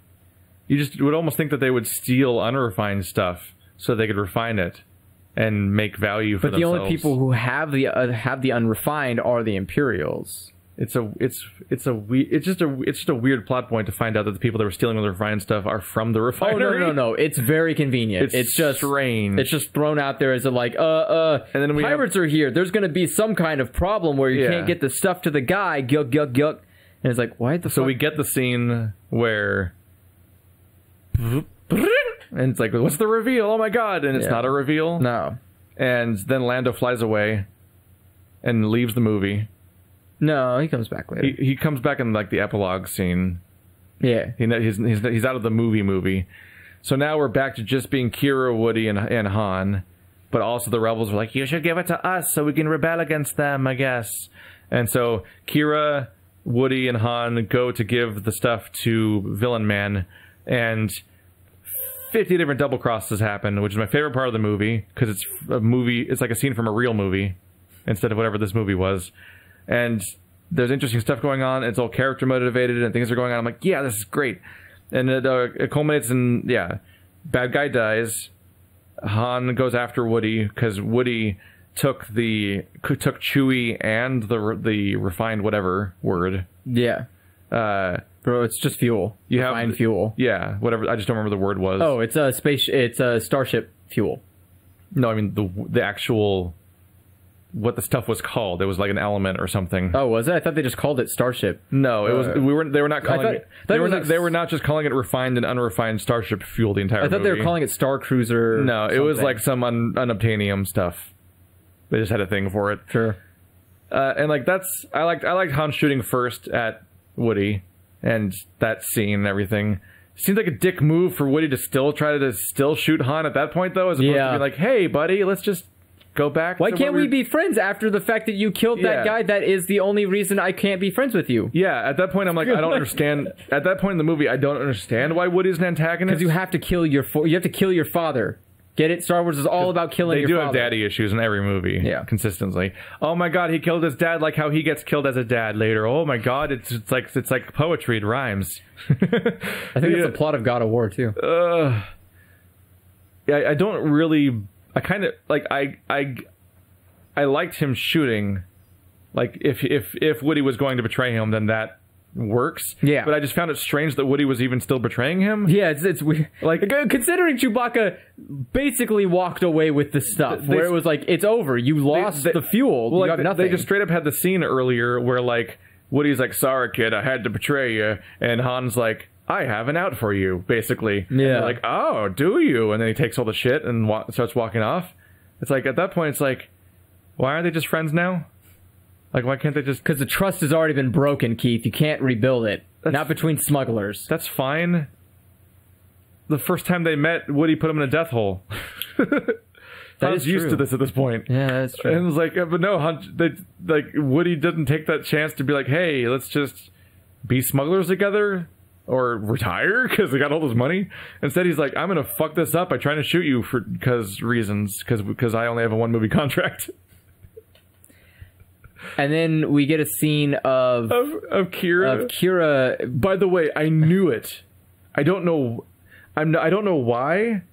Like, it might have been because of that guy's face. Maybe that guy's face was planting the seed in my brain. Okay. But she was going up to the hologram, and I'm like, oh, it's going to be a hologram, which is always Sith. Yeah. It's always Sith every time. And Sidious would be weird. One time it was that guy who was like, trade agreements or whatever. Yeah, but I mean, almost always in these movies, when you do a hologram thing, it's like someone's always going to talk to like a Sith guy. It's always a Sith Lord. And I'm like, well, it's not. It probably isn't Sidious. That'd be kind of weird and really specific because this is kind of outside of the Empire Republic conflict a little bit. It couldn't be Sidious. And there's almost no other characters established around right now. And in the back of my head, I'm like, it'd be really funny if it was Darth Maul. And then it was Darth Maul with robot legs. The one I keep hearing about from all the fucking extended shit that I've never seen in the Clone Wars show. Yeah. It's like, it's straight up Darth Maul with robot legs is just in the movie with robot legs. And he's played by the same actor that played him the first time around, which was the guy that was from the last season of Heroes. Yep. He played the guy who moved really fast with knives. And I'm like, the fuck? It's just Darth Maul. Yeah. All right. And then they did something stupid. He's kind of like rapey too. Where he's like, then they'd be working real close together. And I was like, whoa, Maul. It's not quite the tone he had. He just had the sister voice, but yeah, but he still sat like he made it. And he's like, I don't know. But they had a scene that worked for me, and I'm like, that's kind of fun, Darth Maul. I'm okay with salvaging Darth Maul from Phantom Menace, and I'm fine. Fuck you. We're done with Maul. Maul's over. He got sliced in half, and I'm done. Throw him in the pit. The problem is that it's supposedly already canon that he's alive, so that's like, fuck it. I don't give a shit. Like, doesn't mean he has to show up. For me, it was always like Darth Maul was like, make new Sith. I will absolutely admit that this is nostalgia and shit like that from being 9 when I was exposed to this character, but I've always liked the design of Darth Maul, partly because I was 9, and despite the fact that over time you can grow to realize the movie is garbage, the idea... So is Maul. Realizing that iconography is garbage is a lot harder. So iconography you're fond of tends to stay being iconography you're fond of. So when I see Maul, I'm like, hey, all right. But then he ruined it. Because he's like, I pull out my lightsaber and wave it around the hologram. I have a double-sided lightsaber. Remember who I am? I'm the double-sided lightsaber guy. Here's the double-sided lightsaber. Bye-bye. Like, what are you doing? But the lightsaber was red. Why was it red in the hologram? It doesn't make any sense. Holograms that have been blue in every movie. But everything else was blue, and Darth Maul's face is red, so if the hologram can display red colors... Was his face red? No.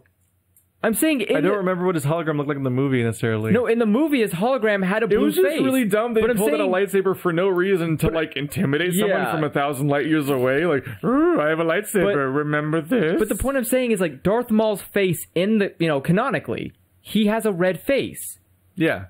So the projector can show that color, right? Because it showed the lightsaber, but it doesn't show his face. So it has some software built in that says, like, all people must be blue. All objects must be their color. This is where we talked to the Doras, the Explorer stuff I was talking about before, where they just have to make it as dumb as possible. Like, I will call you Chewie, which is a nickname. Nicknames work this way. This kind of dumb dialogue is that, like, they can't just show Darth Maul and leave it at that. Yeah. Which, weirdly enough, they were willing to show us robot legs and not explain them. I'm genuinely surprised they brought Darth Maul back, because I thought touching the prequels was no.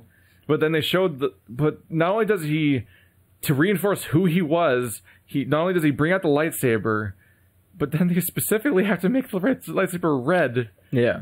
Even though it seems to break how the things work. It's like several additional layers are like, no, it's not obvious enough yet. No, it's not obvious. They keep adding more until it's super obvious. Like, you already showed Darth Maul.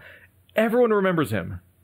Yeah. Like, he's not a character, but everyone remembers that toy. Yeah, I remember that guy. He's a toy. He had the double lightsaber. Like, and I don't even mean, like, physically the toys. I mean, in the movie, he's basically a toy. Like, that's how you remember him, as just, like, a character. It's like anime. Or a lot of JRPGs that have really shallow characters, and they're just a design. Yeah. Like, that's what Darth Maul is. He's that kind of character. He's set piece. He's lightning. Yeah. Darth Maul is lightning. You instantly recognize it, and that's its only positive quality. Yeah, it only exists to be recognizable. And then we set up Kira as being some kind of antagonist, which I liked that she betrayed him. I would have liked it more if it wasn't so fucking obvious. Yes. Like, it would have been nice if maybe you treated me like a human. I have to catch up after I get something valuable. Those 3 things on that counter there. And then I can't just grab them right now and come with you. Yeah. And then he turns around, she's like, I'm right behind you. I was like, said literally no good person ever. Also, like, why does she need to betray him exactly? I thought she would just leave now that her, I don't know, oppressor is gone. But, like, even if she wants to join that stuff, like... Join why? It's not... Do you see what happens? You get killed by smugglers. I don't really want to join this group. If she's like, I'm in the underworld now, and I'm going to rise to the top like I am Walter White and shit, why doesn't she bring Han? Han's a criminal. Because Han's too charismatic. And he's too unpredictable. There's, like, no reason in the story why she wouldn't just take Han with her. Because he's not... If she wants that. Because she wants to control him, and he can't be controlled. But she manipulates him throughout the movie really easily. Yeah. So he's really controllable. Yeah. In fact, he pretty much does what other people tell him to do in every movie. Yeah. Despite being some sort of roguish individual that's super independent. Mm-hmm. Huh. Storytelling. See you guys next Star Wars.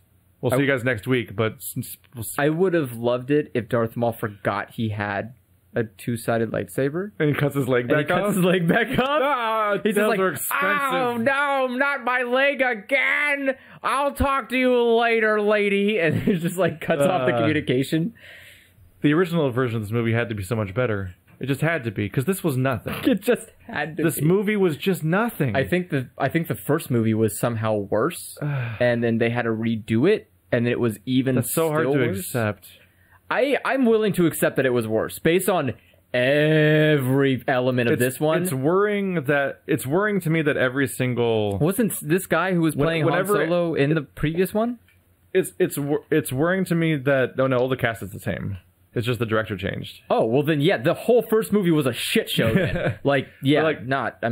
For me, it bothers me that whenever any kind of, like, pretty much any time a particular, like, individualistic and noteworthy director joins a Disney project, they almost always leave before it's done. Yes. That's, like, the only exception's James Gunn. And you wonder why that's because Guardians are like, it's all the way fucking over there, do whatever you want. It seems to be how those movies worked. Which didn't turn out too well when Guardians became the most popular one. Oh, boy. It's almost like you should learn from that lesson and keep fucking Lord and Miller and not fuck this up. Or we just don't make those movies and force people to like the ones that we make. That's a better idea, Keith. We're going with that one. It's just worrying that all the most interesting directors that get on these projects... It always doesn't work out. Yeah, because Disney is what are you guys doing? Are you just wringing out all creativity? Yeah. Until, how are you asking that when you know that Disney has a checklist they go through? There is nothing more self-parody than replacing your director with this guy. Yeah. I mean, I guess they started with J.J. Abrams, so they already did this. Look, Disney has been coming back. Disney has been treating Star Wars like a fucking joke since they got it. Someone did stuff in the middle movie that was too interesting, so they just brought back J.J. Abrams for the next one. Yeah, because you want to know why? Because Ryan Johnson did too many interesting things. Yeah, because people got ruffled. 8 was a decisive movie. People were divisive over it. Divisive over it. And you can't have that. Disney cannot have people upset with their movies. It's either love or love too much. The worst enemy of the Star Wars universe is its own fans. No. The way they react to these movies actively makes them worse. Actually, that's not true. And I don't even mean like the Undertale way, because like or like that, where it's like a thing exists in its own context and it exists fully, and then people after experiencing it are toxic and irritating about it. Yeah, this thing is live and continually happening, and the way people react to each movie makes the next ones worse over and over again. You know how you can solve that? It's going to keep happening. You can just not make more movies, and then it would be okay. They got to pay off the $1 billion purchase. Yeah, because Disney doesn't own 90%. They don't own every movie in the movie theater currently going on.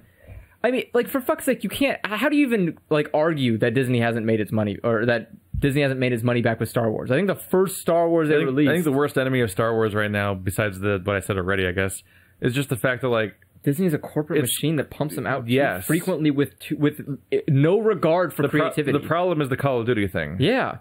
Like, where it's just... It will be annualized. It's going to come out on this schedule. We're going to make it happen. As opposed to, like, yeah, whenever somebody has the next idea, we'll make it work. Like, Wreck-It Ralph when it did well, didn't fucking come out the next year. Oh, it would have if Disney could have pushed it. It took like 6 years, I want to say. Because, it's been a long time. They've been busy working on other Disney animations at the same time, remember now. Because I know they have the multi-stacked ones at Pixar. With like Zootopia and everything, because it's a process. But remember, Moana needed to happen. But I mean, like, when they make these movies... Like, because I believe when Pixar makes movies, they have a fucking plan. Was Moana and there's Pixar? An inspiration. No, exactly. Zootopia was also not Pixar. Was it not? No, Zootopia was Disney. That's why Wreck-It Ralph didn't have a sequel, because they immediately went from Wreck-It Ralph to Zootopia, and then. But isn't Cars Pixar? Yes. And they keep making sequels. Yeah. Which are garbage. Yeah. Was Moana? Moana, I figured, was Disney because it has a princess. Well, technically, Brave. They're hard to tell. They're hard to tell apart because they have like the same animation. I mean, Brave is Was Brave Pixar? Yes. I thought that one was Disney. No, that's why no one liked Brave. I'm mixing them all up now. Because Brave was awful as a princess movie. Because Pixar doesn't know how to make princess movies. What I didn't like about Brave, because apparently we're just going to review that in the middle of Solo, is I liked where they were going with like strong female character archer lady is going to go on fantasy adventure with like will-o-wisps and shit like that. Yeah, I'm like, all right, cool. Where's this going? Then it's like, psych, this movie's Freaky Friday. I'm like, yeah, fuck. If the mom got so much worse. If the mom stayed a bear, I probably would have given it a 10 out of 10. If it just stayed a bear? Yeah. But if she was a bear who could talk, like she was aware, like she was still herself, like that would be worth it. To see at the end of the movie a bear holding children going like, it'll be okay, kids. And I'm like, this is absurd Norse bullshit. Like, I love it. For me, the thing about closing thoughts, because for the love of God, this has to stop. It's 3 hours. Oh, it's been about as long as the movie was. Yeah. It's longer. We're so above longer now. Well, yeah, but we're getting into Infinity War territory, and Solo that movie was Solo was 2.5 hours. I want to say. Was it? Yes. It kind of felt long. Yeah. No, it didn't. Kinda. It was long. I felt it. The horror was real. So, closing thoughts. You're saying? When I watch a Star Wars movie, above all other things. Because, like, we did the Last Jedi discussion that's lost to time now, where, like, people were arguing about, like, logistics of, like, fucking bombing gravity and shit like that. And I was making the argument during that podcast, too. I'm like, that's not what matters. This is not the point. No, it matters to me. Because for me, what matters is the emotion in Star Wars movies. Sure. Because it's always been science fantasy. It's always been really loose with its bullshit. Yeah. And it's always about the sweeping score and, like, the John Williams shit comes up and like, a big thing's gonna happen. Luke, I am your father, all this other shit. Like, so, like, I want Last Jedi, where like I feel shit after I see the movie and during the movie, and like it means something to me. And like, you know, like what Disney movies are supposed to do, actually. I get where you're coming from. Yeah, even if you don't agree with me about the movie being good or whatever. But I mean, yeah. And I don't want movies like Rogue One and Han Solo where it feels like the movie just turns into ash in my mouth. Yeah. Like you bite into the apple and it's just ash, and you're like, oh, it's just empty.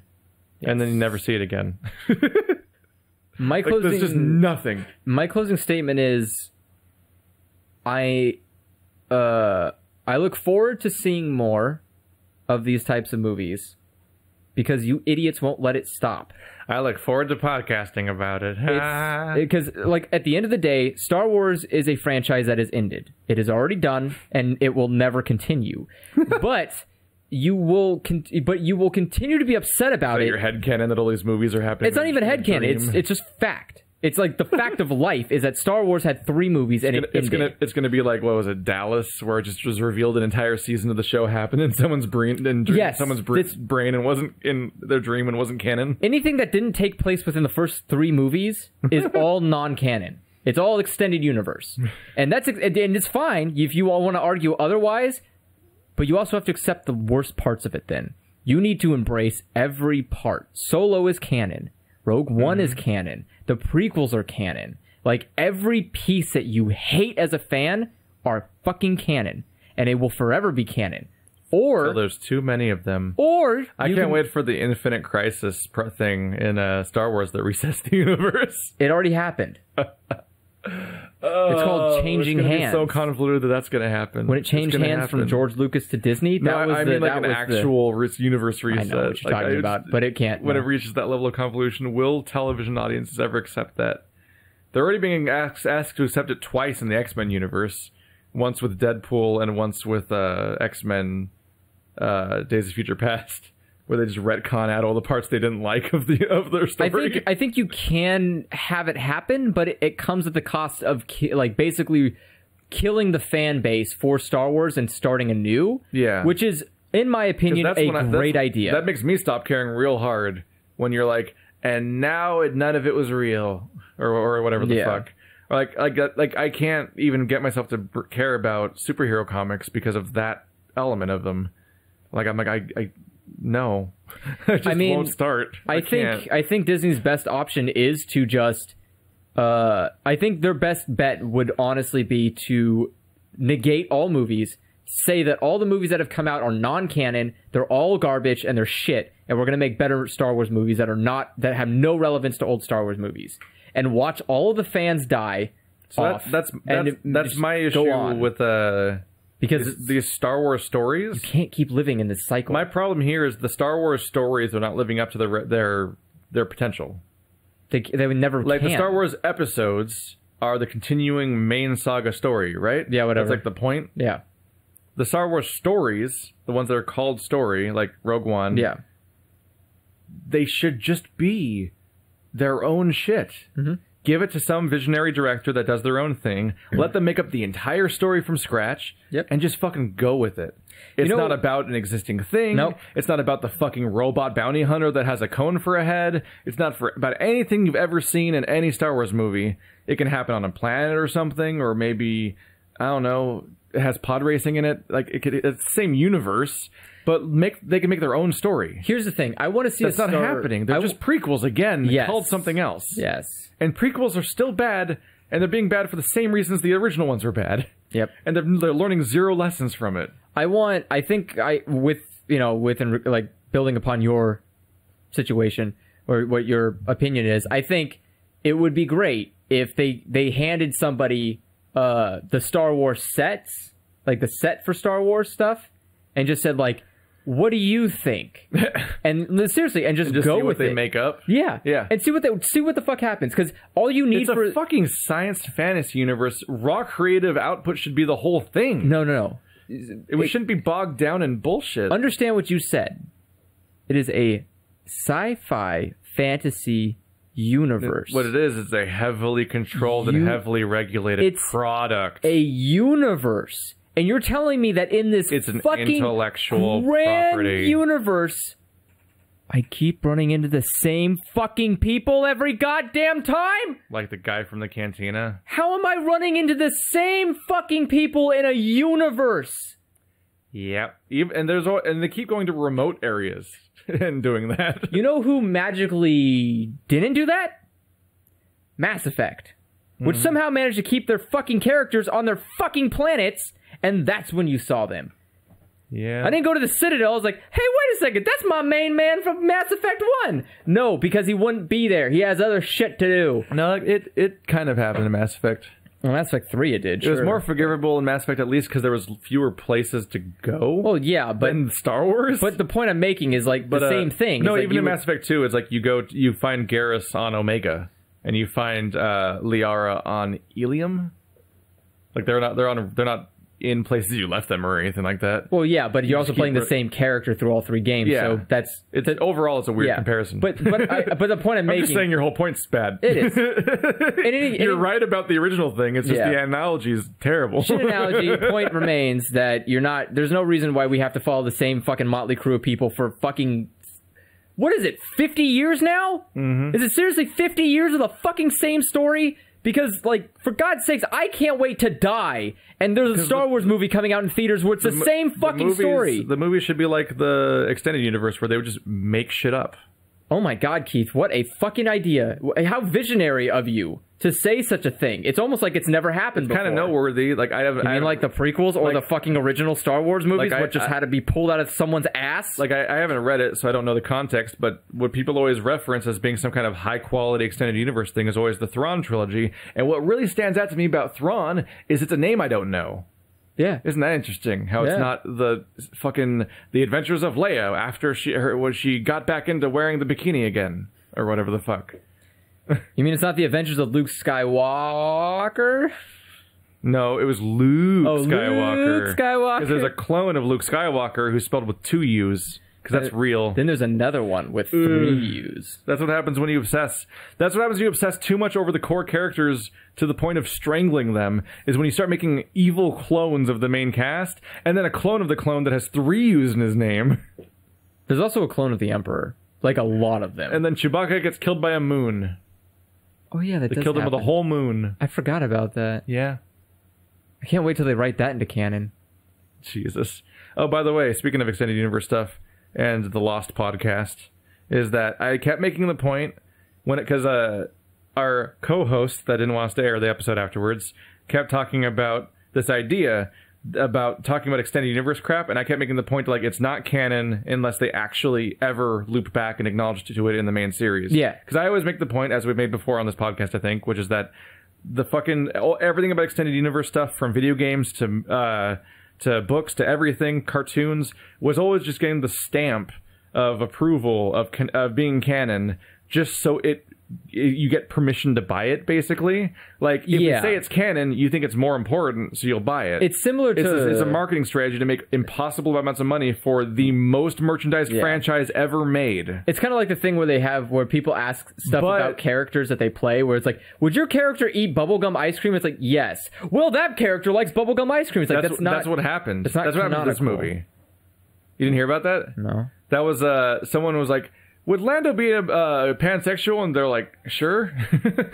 And that's why people... Who did you ask? Did you ask Ron? Ron doesn't know what a pansexual is. I think it was the writer. But like, that's why people think that's why people are talking about Lando being pansexual, was because of an interview that happened where I think the interviewer actually might have asked the question themselves. Did you ask Disney? So it was leading anyway. Did you ask Disney? And they're just like... Because Disney makes the final say on who has sexuality and what. But my point is that they finally called me out. Who did? I always talk about, like, it's none of it's canon because it never loops back around. Yeah. Fucking Darth Maul with the fucking robot legs is in the movie now. So now, much like General Grievous showing up, it's like it's canon. Although in both cases, aren't both of those from the Clone Wars show? Yes. So still just the Clone Wars is canon. Yeah. Which is also what they said before. It's the one carryover from the old universe that's still canon also. Because when they wiped out all the canon, they kept Clone Wars.